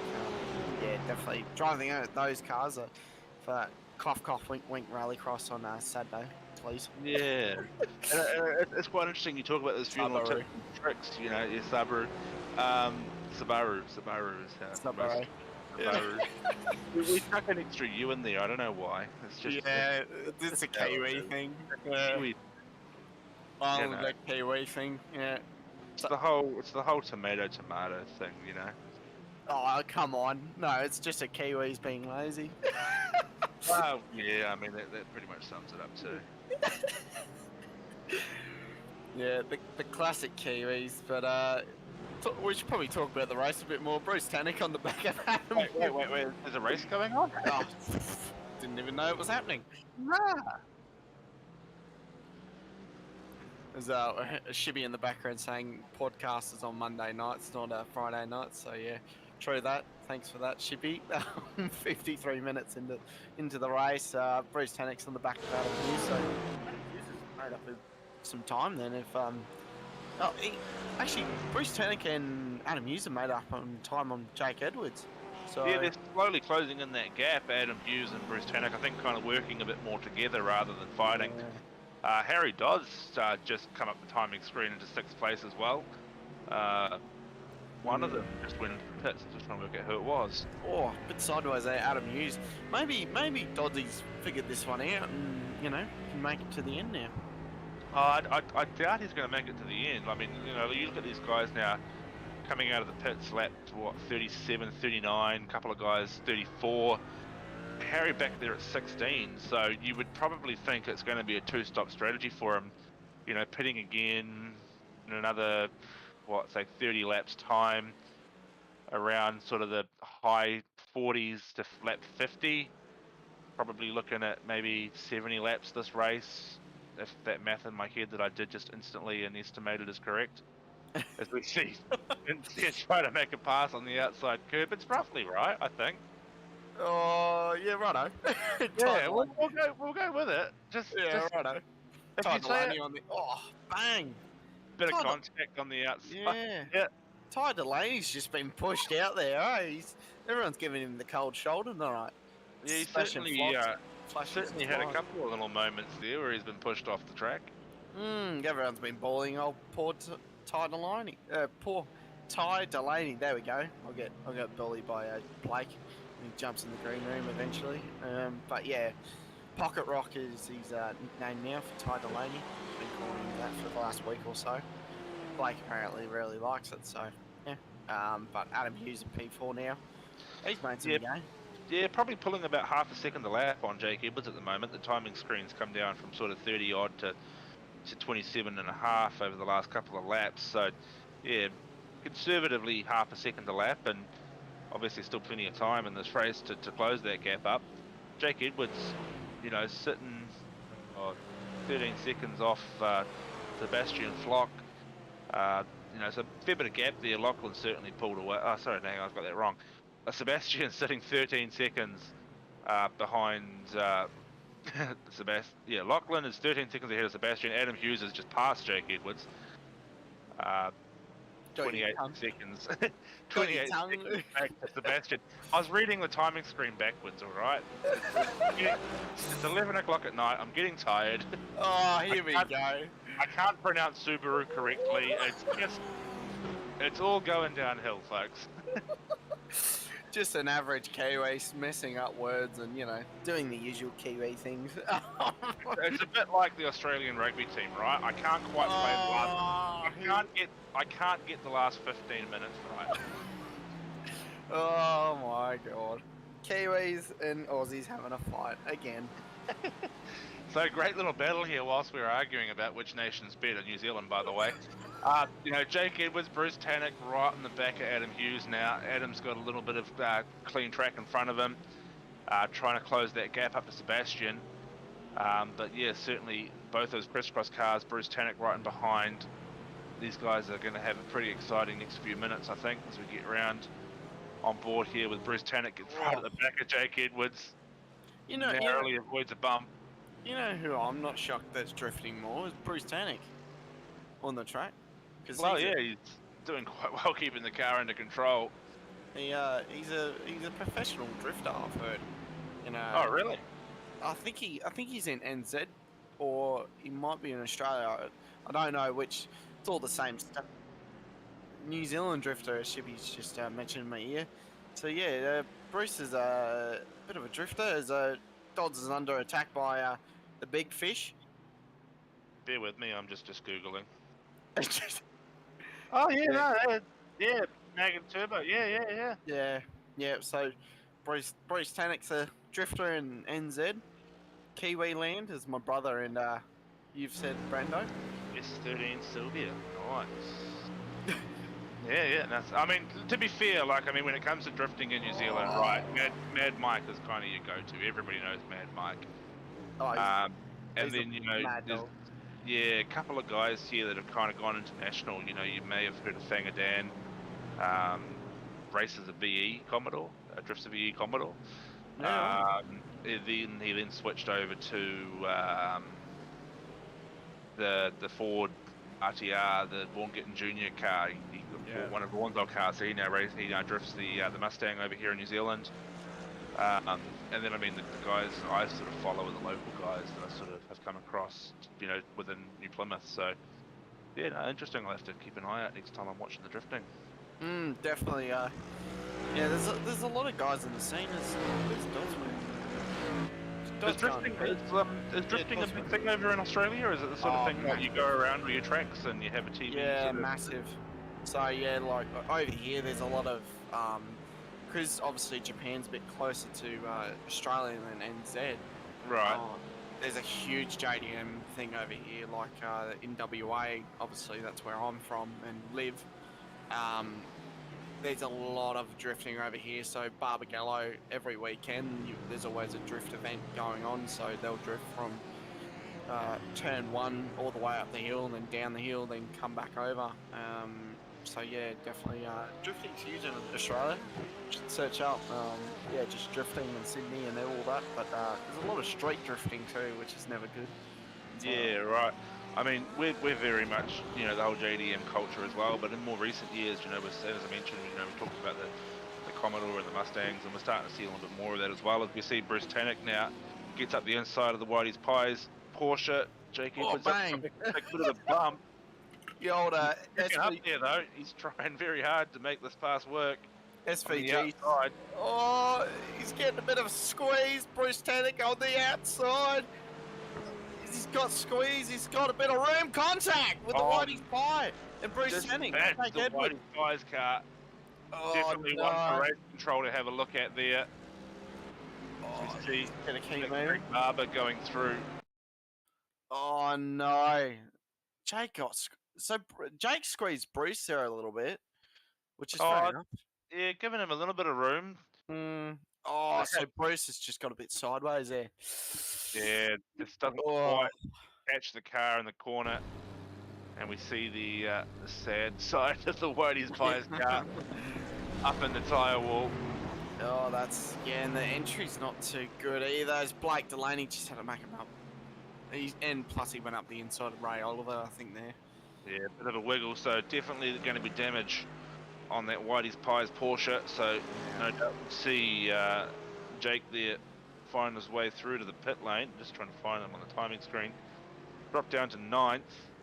Yeah, that's rough. As a result of the incident, and he is falling back. It looks like he's running off the racing line. Obviously not up at the race pace. Couple of off tracks this lap already. So just trying to nurse it back to the pit lane as we ride on board with Owen Coleman now. Currently sitting in 11th, just out of the top 10. He'll be the next one to catch Jake Edwards on track. Lucky there's no Dave Coleman tonight, because we'd all get a mix up. Owen Coleman and Dave Coleman. At least they have a different livery. Oh, we're struggling enough with the Delaney's, let alone having more, Bruce Tannock's been black flagged. That's a bit rough, getting a black flag for that. I think that would just be more of a racing incident, in my opinion. But yeah, black flag for Bruce Tannock there. Yeah, I don't know. He's just had a wiggle mid-corner, to be honest. Yeah, I mean, the crisscross team member and me, says, oh, well, good job. But as a commentator, you sort of look at it and you do think, yeah, just a bit of an unfortunate one there. Yeah. Just let it slip in the middle of the corner, and yeah, certainly not intentional, but it is what it is. Yeah, it is. So Michael Whiting's going to move up to P4 and replace that with Bruce Tannock. And how's that? Adam Hughes in P3. And Bruce Tannock gets his way into the pit lane, so that'll be to serve his drive-through penalty. Yeah, we're gunting for that one. He got a bit unlucky for round 1, and luck is never good. So yeah, for round 2, not too good either. So yeah, unlucky for Bruce Tannock there. And interesting to see just how many places he actually drops there, because there were, a couple of gaps there. It looks like he's rejoining the field in 8th position. Yeah, definitely. So rejoins. I was just having to think, like, how we've got this GT3 mini series. I wonder how it would go if we had LMP2s as well. Obviously, making it an INSA series. Oh, carnage! Yeah. If LMP2s were in this, I'd definitely jump in. It's one of those interesting things, LMP2s with the GT3s. It sounds like a really good idea until you get them on a track like this, and all of a sudden you kind of start to realise that it's, not every track is designed for multi-class racing. Oh, Stevens just dive up there on Steven Sinkovic, Vin and Andrew Proctor there, getting the job done. Yeah, someone in the chat too saying, let's go Andrew Proctor. So yeah, bit of a support. Unfortunately, I have to start from the pits. Owen, cheers. Cheers for the stream, guys. No worries, mate. Always happy to do this. Have a good laugh with our old Shibby and Brendo. This is their second night in the row, so Dylan Thompson in the pits. But yeah, it's always good to stream with these two boys, so yeah, definitely All good, mate. And Owen started from the pits too. Reading in the chat. Yeah, a couple of guys starting from the pit lane. Um, and yeah, it sort of has proved to be a fairly good strategy there for Owen. He's running in 10th place at the moment, so managed to avoid a little bit of the, well, not that we had much carnage early on really, but he's just done a patient strategy, I suppose you could say. Found his way up into a good position, and Gavin Simpson behind him in 11th, also up 13 positions. So those two running a fairly similar kind of tactic, just trying to keep it clean, lap consistently, and see how they can get up. Yeah, and Rad on board now. Sorry. No, you're good. You talk about carnage for a sec there, and we haven't actually had a safety car yet, and it's been an hour, so that was longer than the Porsche Cups last night. Yeah, well, I mean, to be fair, even in the Porsche Cups, the incident in the end there that caused the safety car probably wasn't really worth a safety car. Yeah. Could have got away without one, but just the way it sort of fell, and at the end, it did make for an exciting finish, of course. Adam Hughes managing to hang on to that race win, of course, but yeah, probably not the most necessary safety car. I think we've had a couple of incidents tonight that could have come pretty close, but so far, just minor little dispatches, as we see in there, and Andrew continuing their great little battle they've had on now for a couple of laps. Yeah, and you talk about the incidents there too. I'm surprised there wasn't one for the Whitey's pie, because Blake Delaney came very close to that, smashing into Jake Edwards' car there. But yeah, how's Michael Whiting's and Blake Delaney's recovery though? Good Yeah, recovery on those guys. certainly some good recovery drives throughout the field tonight. Some guys have been caught up in little bits of mischief, and they've managed to recover very well. You look at Harry Dodds, he's kind of been a bit up and down. He's made a second pit stop now, lap 44, so that'll probably see him home, I would think. Currently running in 13th, so I think he got as high as 5th place before he went into the pit lane. So we'll see him make his way back through the field again. He's currently chasing down Jake Edwards in 12th position, as we're back on board with Peter Pavlovic here in the Century Motorsport KFC car, and Matthew Gerard following him around the track currently. And with the Century guys too, I'm surprised there's not more of them, because they've got a huge group of the Century guys. Yeah, I mean, it's always good when you can get a few of your teammates in together. It's obviously some guys have preferences in different cars and different tracks and series, and it's one of those things. I mean, Chris Cross have probably got 4 cars here racing tonight, but I think we're up to well over 10 members, and not all of them prefer to in the GT3s, and of course it gets quite what's the word I'm looking for? Quite full on when you're running 2 or 3 different leagues throughout the week, and sometimes you just have to let real life kind of take its toll and step back and have a night off the sim. So yeah, definitely. Yeah, well, I was talking to the boys in 1-9, and I was like, "What's going on, boys? No GT3s in that?" Nah. Oh, so yeah, I'm the only one here commentating, but honestly, they make it interesting, that's for sure. But yeah, calling them last night, that was good. But yeah, one night a week's good. But yeah, talking about teammates, Blake Delaney or Michael Whiting. Do you reckon they'd have or they're going to make a battle? Yep, Blake Delaney right up the inside. So Delaney's just been Michael's just let him go there, just because Delaney looks like he's got a load of pace in that car, and it's not. He's actually pretty far from Adam Hughes there, but they might want to try and catch back. They might have the pace to catch back up. yeah, well, pretty similar sort of tactic to last week as well. Michael there letting Blake through to sort of lead the chase, and we saw that sort of worked out quite nicely for the Fishy boys last week, and no doubt Michael is quite comfortable sitting behind Blake, and we'll see those two start to close up the gap. There's some pretty big gaps in the field now.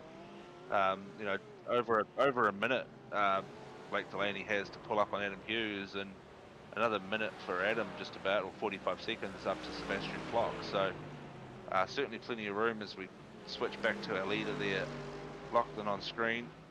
Pretty canning. Well, he's led pretty much from the start, hasn't he? I don't think he hasn't swapped. He's been in the lead the whole way, and he's just been so consistent. As we saw Bruce Tannock just off the road there, but he's lapped everyone up until he isn't. The only one he hasn't lapped is Sebastian Flock. So he's lapped the whole field almost. No, I don't think he's quite that far up. Up to Daniel Byrne up, so he's lapped up to 8th position. So there's currently only 7 cars running on the lead lap.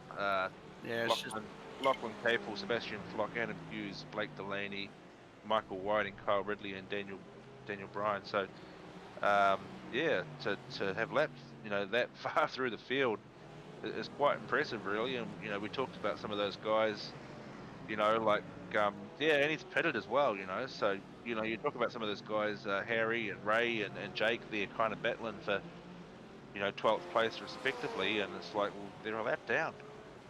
yeah. Not what you'd expect from those sort of guys, for sure. Yeah, it's such a small track, and you wouldn't expect the overtakes to be so easy, I guess, from Lachlan. Like, you just watch him pass people, and it's like it's nothing. And respect to all of the guys, but Lachlan's just on another level. And Sebastian Flock's a really quick dude. Like, he's part of the Logitech team, which are a huge team in their esports and everything. Obviously, Logitech do their pro invitational, so he's definitely no slouch, and definitely no slouch of the team. So yeah, it's interesting to see. Like, Sebastian Flock definitely have a challenge for it tonight. So yeah, well done to both of them for the top 2. Yeah, and I mean, you talk about him being quick, but like 18 seconds, up the road is Lachlan. So certainly in a league of his own there tonight around Winton. Definitely. There's Adam Hughes. So we move on board with Adam Hughes, currently sitting on the 3rd step of the podium. Finds himself in a little bit of clean air at the moment. 18 seconds up, 28 seconds up the road to Sebastian Flock, and Blake Delaney and Michael Whiting 12 seconds behind him. There's not too many lapped cars around him either, so got a little bit of opportunity here now to smash out some good lap times. His last lap was a 1:18.4. Still though, Lachlan smashing consistent 17s. I'd have to get one of the other boys to have a look, but very rarely is Lachlan not running 17s. As we switch now to Gavin Simpson, he's currently battling with who's that in front of him? The Whitey's Pie car, Jake Edwards, and that is for position as well.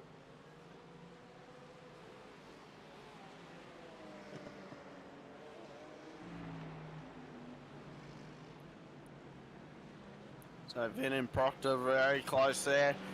Almost contact for that, but Adam Proctor's kind of been everywhere on tonight, but yeah, Vin's been very consistent. We've seen Proctor on a load of stuff. I think he did have a bit of an incident with someone. So yeah, well, I mean, this battle here has been going on for the last 15-20 minutes now. These guys have been going at it pretty much non-stop. Vin just not quite being able to get that pass, but these two are certainly working their way through some lap traffic and finding their way up the field. So certainly a pretty solid effort from both of these guys.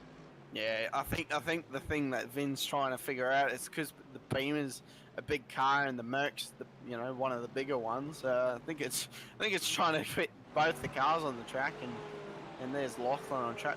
Look where Vin has last 5 laps, all in the 17s. That's crazy. Like, I mean, if we had a bet, Brando, I don't think I'd probably get down to the 17s, but not every lap. Like, this is just ridiculous. I mean, pit in, pit out aside, I don't think he's run outside of a 17. Yeah, he's on crazy pace, and it just looks like the Porsche and him are just a good combo. But yeah, the Porsche's definitely been strong. Yeah, we switch back on board to Vin Marco here, and him and Andrew Proctor have caught up to Nathan Gardner in the crisscross Mercedes there. So this has now become a 3-car battle, racing for 17th position. So both of these guys, Andrew and Vin, have been running pretty well together. They'll both be looking to make a move on Nathan, and it looks like he's just pulled aside and let them both past. Obviously feels he hasn't got the pace to stick with them. And Vin's certainly getting right up the back of Andrew there, coming into the last couple of corners. Perhaps looking to set up a bit of a run down into the chicane. Perhaps not quite got the drive off the exit there. So stays tucked in behind him. These guys continue their little charge. Yeah, definitely. I think these two might just stick together for the rest of the race. Yeah, well, I mean, it wouldn't be a bad strategy for them. Their next car on track is Matthew Gerard. He's currently battling with Peter Pavlik. Well, they've been, again, Peter and Matthew have been kind of stuck together for the last 15-20 minutes as well. So those two kind of groups have, been working their way through the field. Andrew and Vin, 27 seconds back from these two cars that we see on screen now. And again, I think, Matthew just quite content sitting behind Peter. They're making pretty good pace. They're chasing down Harry Dodds, who's 15 odd seconds up the track. So, good work, good teamwork from these rivals on track here to, smash out some consistent lap times and make their way through the field. Yeah, it's good to see just people that are, different liveries and different teams, but, you see Vin and Proctor, just being very stuck together, but not making any silly mistakes or silly moves. Just very consistent, smashing out lap times. And I think sometimes you just got to go, right, I know I'm against you, like I'm versing you, but sometimes it's like, I'll just sit behind you and get this race finished. Yeah, you can get quite comfortable sitting behind guys as well, especially when you are running consistent laps like that. You don't need to try anything too silly. And, at the end of the day, you've got a 90-minute race. So if you can find a comfortable groove and get a good running partner, it makes sense to, to work together as opposed to, trying to fight them all the time, as we see Gavin Simpson now with Ray Oliver having caught up to Jake Edwards in the Whitey's Pies car. As we see, it looks like one of the kitten cars off there in the background. Hasn't been too many kitten cars tonight. I think there's only the two on track, and they've kind of had a little bit of misfortune. It looks like Vince Marishka there making his way down the timing screen. The car in the background, I think, that we saw off. Hmm.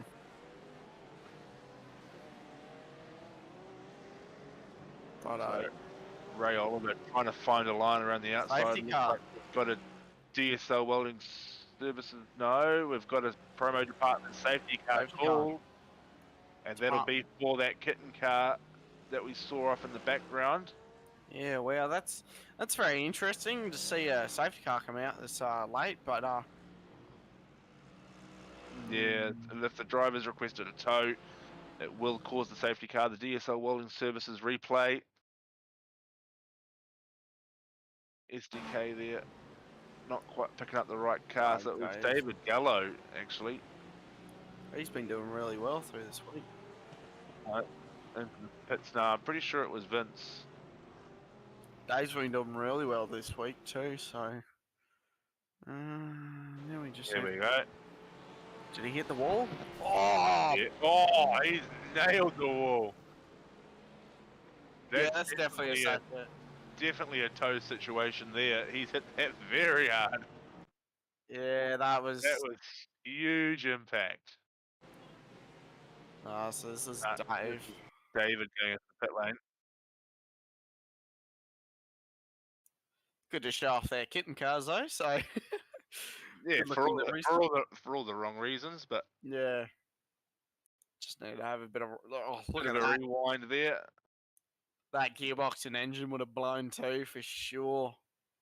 Yeah, did well there not to cause any further incidents, turning back out onto the track.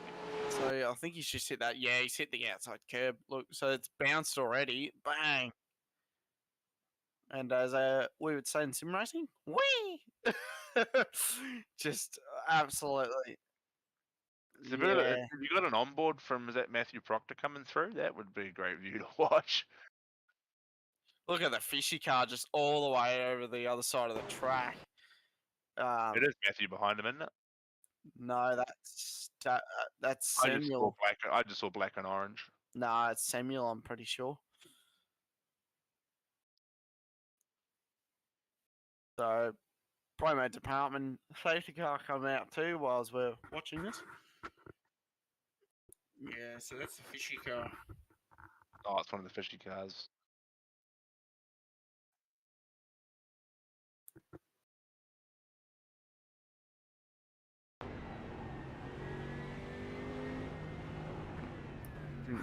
We'll rewind it there. You don't quite see it. Yeah, this is at the back of the track. It was turn 2. It happened with the Porsche.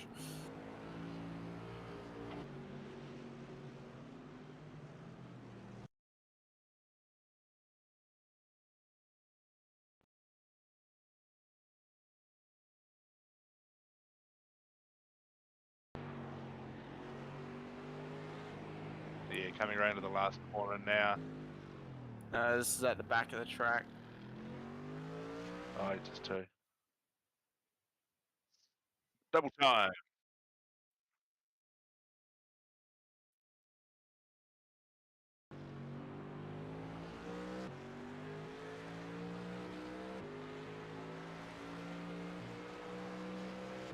Oh, Sebastian Flock's got a bit of damage on the rear of his car.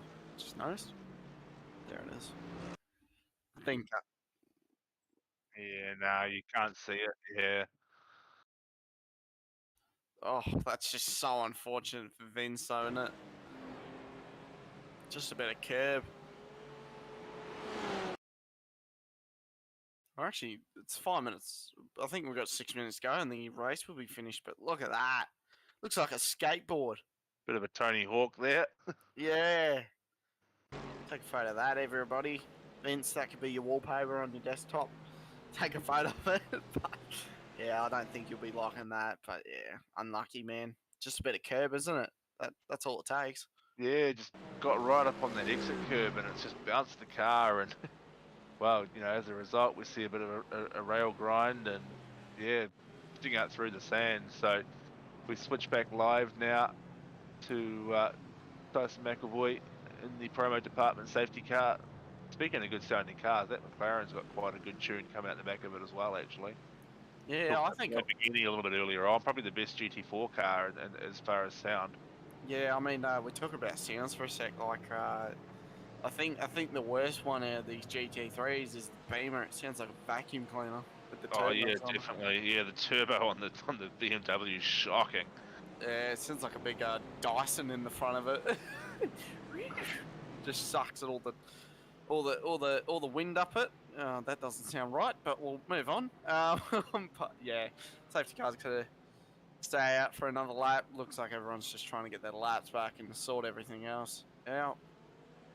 Yeah, well, pretty similar to last night, really. 8 minutes to go. By the time the safety car gets back around, probably only have about 5 minutes left, which... It's actually, we've only got 5 minutes. Almost. Well, yeah, 7 minutes at the moment by the time the safety car gets around. So a couple of laps under green, probably at most. So, you know, a sprint race to the finish, if anything. And suddenly, you know, Lachlan's got some competition on his hands if Sebastian, Adam, or even Blake can, you know, make a move off the restart. Well, Whiting's in the mix as well. Blake, he's only just behind Blake, and yeah, the stream's timing's actually a bit out of whack. In the server, it's only 4 minutes to go. Ah, right. So, yeah, it's sprint round. It's almost like a sprint round at the end. So, everyone's going to put the shoulders out, and everyone's going to get the claws out. That's for sure. Yeah, we'd probably be lucky to either get 2 laps in then, I suppose, if you've only got 4 minutes left in the server. By the time the safety car gets back around and Lachlan takes control of the field and no doubt slows them down a little bit, might just be a 1 lap dash to the finish. I mean, if he's got the pace, I think he'll just go early. It's not a stupid idea. Just go early and just hope you've got the... Be pretty munted, that's for sure. Yeah, you definitely think that going early would be the way to go. Try and create a bit of a gap. Obviously, we're probably going to see a bit of action in the midfield. These guys trying to fight for the minor positions. We see Tyson there start to speed off in the safety car. Lachlan takes control of the field. Paramount Department, thanks for those guys. For the safety car, appreciate it. At least it's not the Beamer tonight. It's the proper promo department safety car.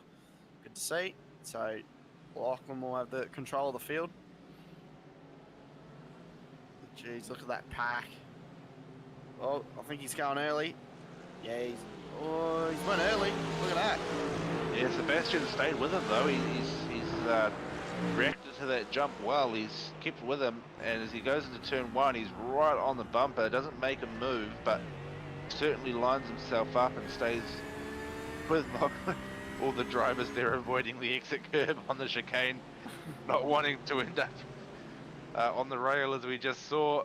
Adam Hughes there sitting in third position. No doubt he'll be looking to improve on that. Oh, Adam Hughes almost making a move on Sebastian Flock. I think Sebastian knows he doesn't have the pace in the car. The tyres are a bit not as good as what they are. He's actually got a bit of damage on the rear, Sebastian Flock, as Adam Hughes tries to make a move on the outside. So you got to cross over and try and get up the inside of the corner. No, Blake Delaney's right behind Adam Hughes here. Blake made a move. Adam's definitely trying to make a move, trying to stick his nose up where he can. Lachlan's benefiting from that quite a bit though, giving himself a bit of space on the track. We see Delaney there tries to get around the outside of Hughes, coming through the second to last corner. A few cars running wide in the background, but largely single file for the most part. Yeah, I think everyone's just... Oh, Delaney's around. He's around. So Michael Whiting's at B4 now. Wonder what happened to Delaney there. I don't think we'll get a replay for a bit. Oh, Adam Hughes just goes a little wide there, almost bounces the car off the curb. Yeah, a bit of misfortune there for Delaney. Not quite sure what happened there, whether he's done that himself or whether he's had a bit of help. We'll get a DSL Welding Services replay probably after the race. As we ride on board now with Peter Pavlik trying to make a move up inside, around the outside of the chicane on the fishy car, not quite able to get it done. Blake Delaney there, so he's dropped down to 14th. You wouldn't want that, would you? Gavin Simpson, he's run a pretty good race, you know, throughout the 90 minutes. He's currently sitting in behind Jake Edwards, who makes a big dive up there. A couple of positions. Greg Johnson checks up. Kitten cars on there everywhere. Oh, Jake Edwards down. Jake Edwards has made contact with Simpson. Oh, awesome move to get out of the way for there. Gavin just lights the car up and turns it around. Well under Gavin there. But, oh, how's the action? Everyone was in there. Good little spots. Bruce Tannock's in 7th now, so he's going to make a move on one of the kitten cars. Adam Hughes. Well, we certainly thought there was going to be a little bit of action here on the restart. Adam Hughes still trying to run offline, looking for that gap. This will be the last lap here too. Sebastian Flock, so the white flag is out. The kitten car trying to hold on as Bruce Tannock gets the inside line, just unsettles the car on the inside curb there. And Adam Simpson up the inside there. Oh, he almost makes the move. Adam Hughes has dropped back from Sebastian Flock here a bit. Don't think Adam's got him. Yeah, Lachlan there finding himself with a 3-second lead already. I think probably not helped by the fact Sebastian is having a bit of a defensive drive at the moment. Adam trying to stick his nose up every corner. Michael Whiting right on the back of Adam Hughes as well. Michael Whiting locks up the rear end, and that lets Kyle Ridley come through into 4th position now. Adam Hughes sticks out again, trying to go for a crisscross into the third to last corner. Not quite close enough to make it stick though. Looks for a good draft and a good exit coming out of the final double right-hander. Goes in a little bit deeper. Tries to get that shallower entry into the last corner. Sticks with him, gets scary close to the tyre wall on the exit there, does Adam Hughes. And again, just looks to try and stick his nose up the inside, but can't quite get the overlap. So obviously that... Sorry, this is white flag now. Sorry, my apologies. Yeah, so white flag this time by... I was pretty close when I guessed 70 laps. If the safety car hadn't have been out, we'd have been pretty well bang on. Yeah, we would have. Yeah, the timing in game must be a bit, because it said 130 when we came across the line last lap, the other lap, so I was like, oh, definitely white flag. But Blake Delaney up the inside, Jake Edwards here. Oh, committing the corner. Oh, bit of a push.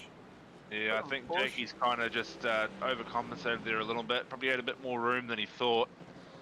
Didn't look like there was contact there. Jake just kind of corrected the car as we see at it now.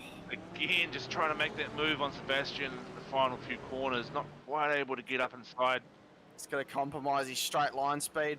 Lachlan takes the win. Coming around the last corner, and he won the race. Well done to Lachlan.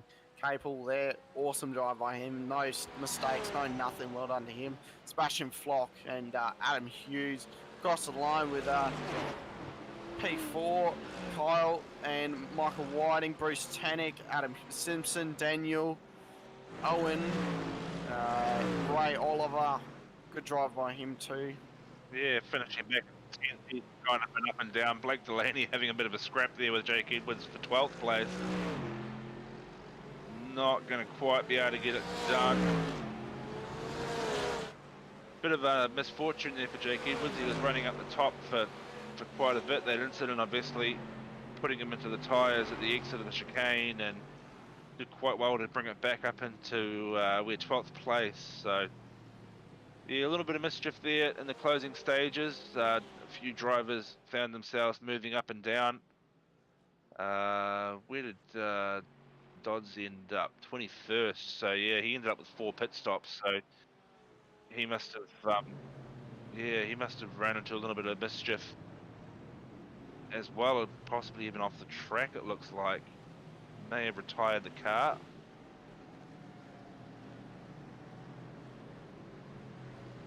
Yeah, it looks like everybody's crossed the finish line. He's showing on the timing screen as 21st, and he's off the track. Yeah, so he's had a bit of a interesting race there. Andrew Proctor as well got caught up in something, because he's found himself down in 20th as well. Vin finishing 17th. Those guys were battling pretty strong.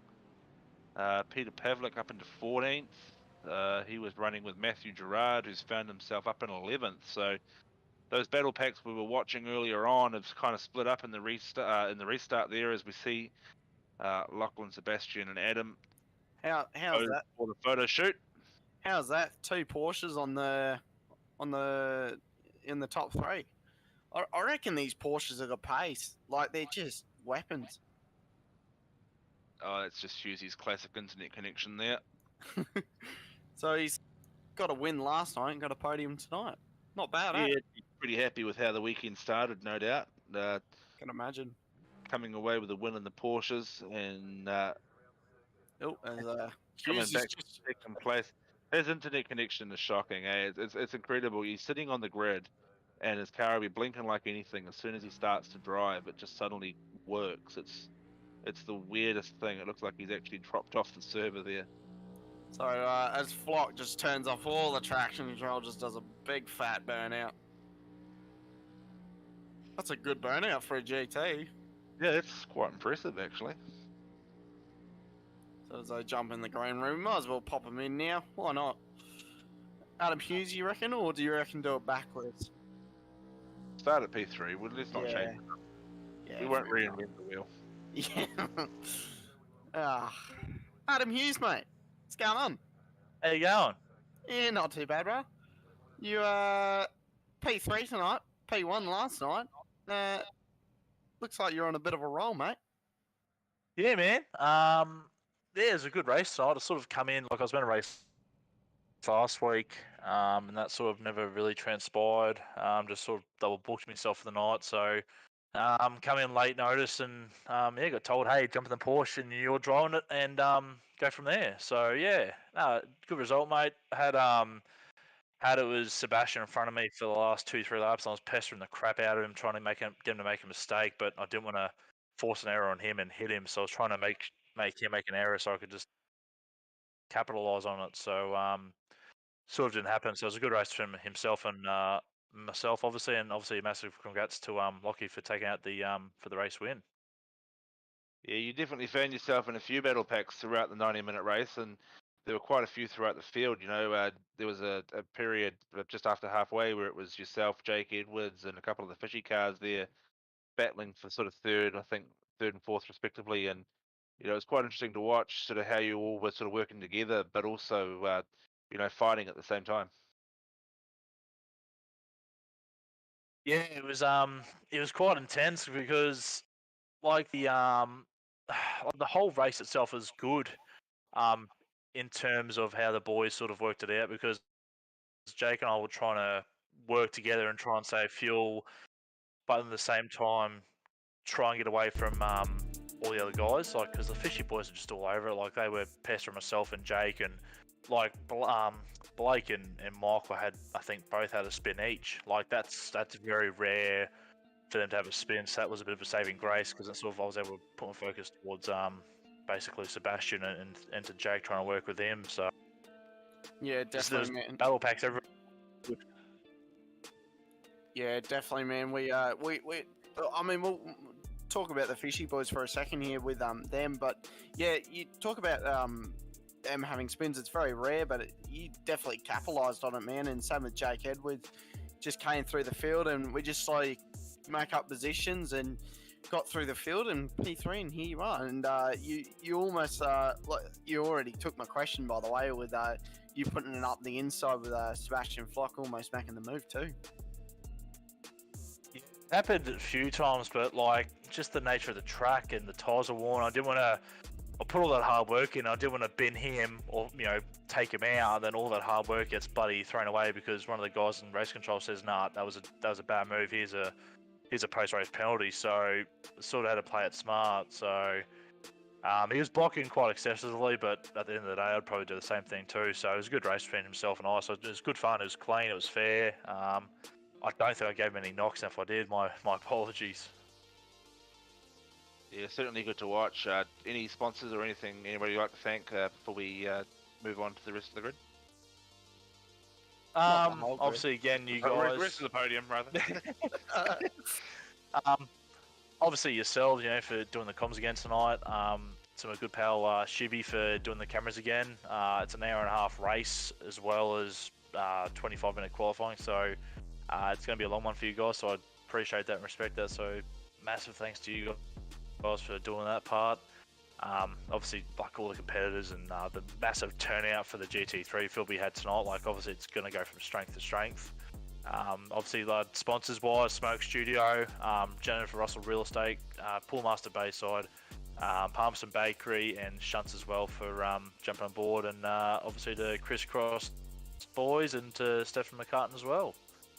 Yeah, definitely, man. You've done more than enough than succeed tonight, and you've got a new livery on tonight compared to what you were running last night, man. Very nice livery and very simplistic, but very nice.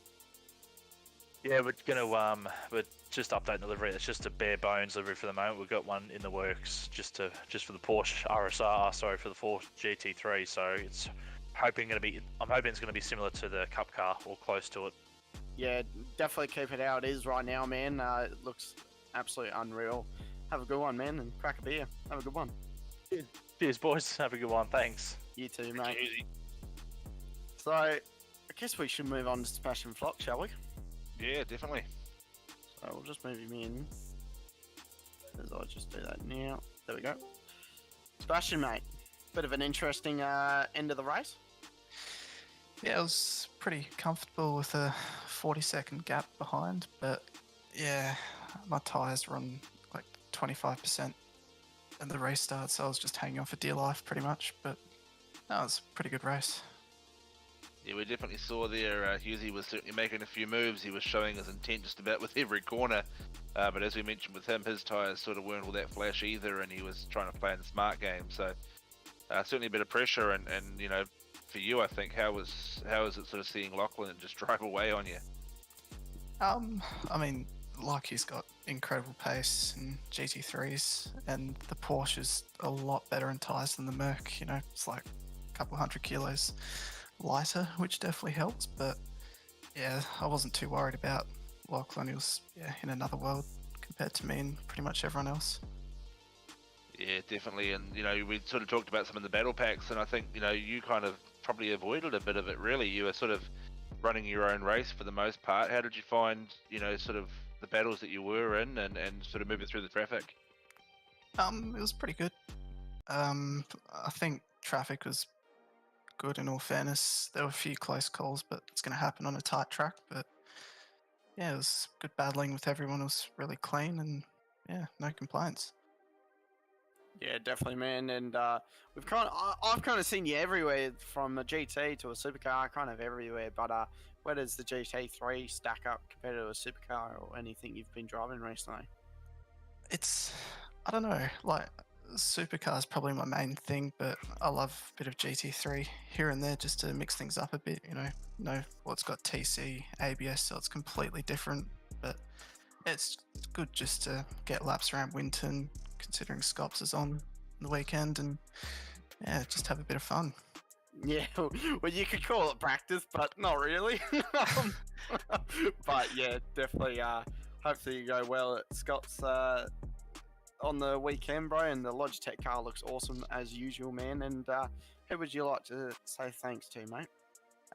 Well, first I want to thanks to you guys and SRW for putting on the series. It's pretty cool to race GTs on a Friday night. I want to say good job to Lockie and Husey on the podium. It's a pretty good race. And yeah, lastly, Evolution Racing Team and our sponsors, Logitech G, Harvey Norman, Soldier On, and PRD Automotive. Definitely, man. You did your own race for a bit there, man, but a P2 is definitely what you want. Well done, mate. Yeah, cheers, guys. We're getting a lot of thanks tonight. It's pretty good. Yeah, nice to feel appreciated, eh? But we'll move on to our winner. Yeah, what a drive. What a drive from Lachlan. Mate, you pretty much was just in your own realm. You pulled out a ridiculous gap, lapped almost the whole field, and got a 3-second gap on the restart. How's that? Yeah, I mean, just kind of lobbed in about 10 minutes practice, not really knowing the car and track. Had a just goal to see how far I could run away from the field, and nearly get into fifth or down was like my goal for like lapping over the race, considering the quality difference in pace. And I nearly got there, but unfortunately the safety car came out, so I had to try and work for it a bit, and then unexpectedly did a 16.3 on the restart with about 40% left on the front. So yeah, don't know how I did that, but I was just kind of chilling out front, seeing what lap times I could do and trying to manage the traffic. Yeah, we sort of made reference a few times throughout the broadcast. I think you were the only guy. We're going to have a look back through afterwards. I think you're the only guy running consistently in the 17s. I don't think we actually saw an 18 from you the whole race. And then, yeah, you referenced it there. That 16 you pulled out after the restart was just phenomenal pace. Yeah, I was happy with it. I mean, the pace was there. Sometimes traffic did get in the way, a couple lap cars, you know what I mean. But other than that, yeah, it was a good race. It was a bit boring being out in the front, I'd say. But other than that, yeah. Oh, poor you, mate. Yeah, I mean, you can always try I driving can't slow. go slow. I can't. It's not in my veins. I have to go fast. I'm sure we can arrange some sort of power handicap or weight. Yeah, Don't worry, I have to deal or... with that in my own GT3 leagues, and I still win. So yeah, definitely, man. Is this what you normally drive, man? yeah, I've driven the Porsche since January this year. I had to take a break of it in last season because the balance of performance what iRacing did made the car pretty much undrivable. Pretty much if you drove through the corner, the rears would go. So I had to try and adapt to that, and then I had to switch to the Beamer for a couple rounds for my main GT3 series, Pro Sim series, and then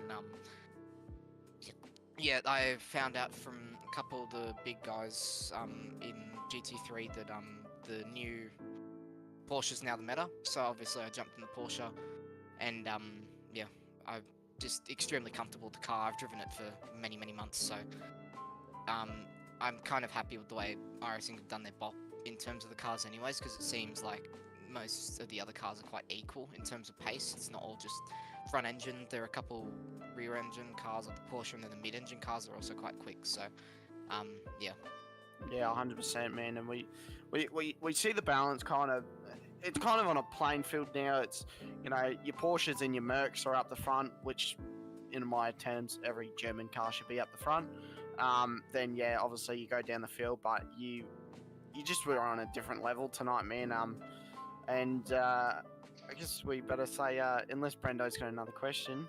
No, I was just going to make comment. I think you got up to about 7th in regards to lapping. You said you were looking for the top 5. I'm pretty sure it was 7th was the best you got at one stage. Yeah, it was. I could have. I reckon if I pushed it a little bit more, I could have got to the front. But the distance started gaining a little bit, and people were about only half a second or second off. So it was going to get a lot more difficult the further I went up the field to lap. So I don't know. It was a goal. I mean, look, I can see that the series is for quite a few newcomers because, of course, you've got people right down the bottom and then a couple guys up the top like me. But yeah, it's a fun series. Good to have a couple laughs in and have just some fun for a Friday night, as that's what it is. 100%, man. And who would you like to thank with all your sponsors, your family, anything, mate? Go for it. Yeah, I'd just like to thank Drop Bear Motorsport and all their sponsors of Encozy Engineering Solutions, Sam Blacklock Media, Hybrid Racing Solutions, and Revolution Race Gear. I also like to thank Seb for doing the race with me, having a bit of a fun lull moment, and then you guys for putting on the broadcast and the SRW for making the GT3 league possible in the season, because they haven't ran GT3 in ever, so good to see it coming out and getting more participation in these cars. 100%. We're 100%. We've there's too many GT3 leagues, but there's always good to have an SRW league come out with a GT3, and yeah, it's good to see you have a win, man, and hopefully you get a couple more wins through the weeks. Yeah, for sure. 100%, man. Have a good one. Good win, mate.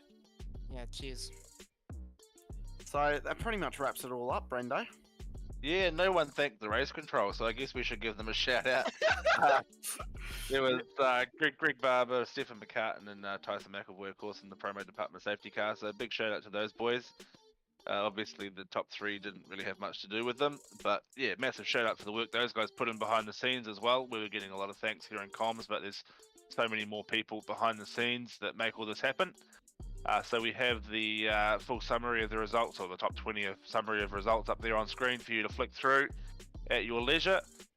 Yeah, that pretty much concludes the round. Round 2 of the DSL Welding Services GT3 series. This week brought to you by Warren and Brown Tools. Congratulations once again to our podium, Lachlan, Sebastian, and Husey. And yeah, we'll see you all again next week for the 3rd round of the GT3 series.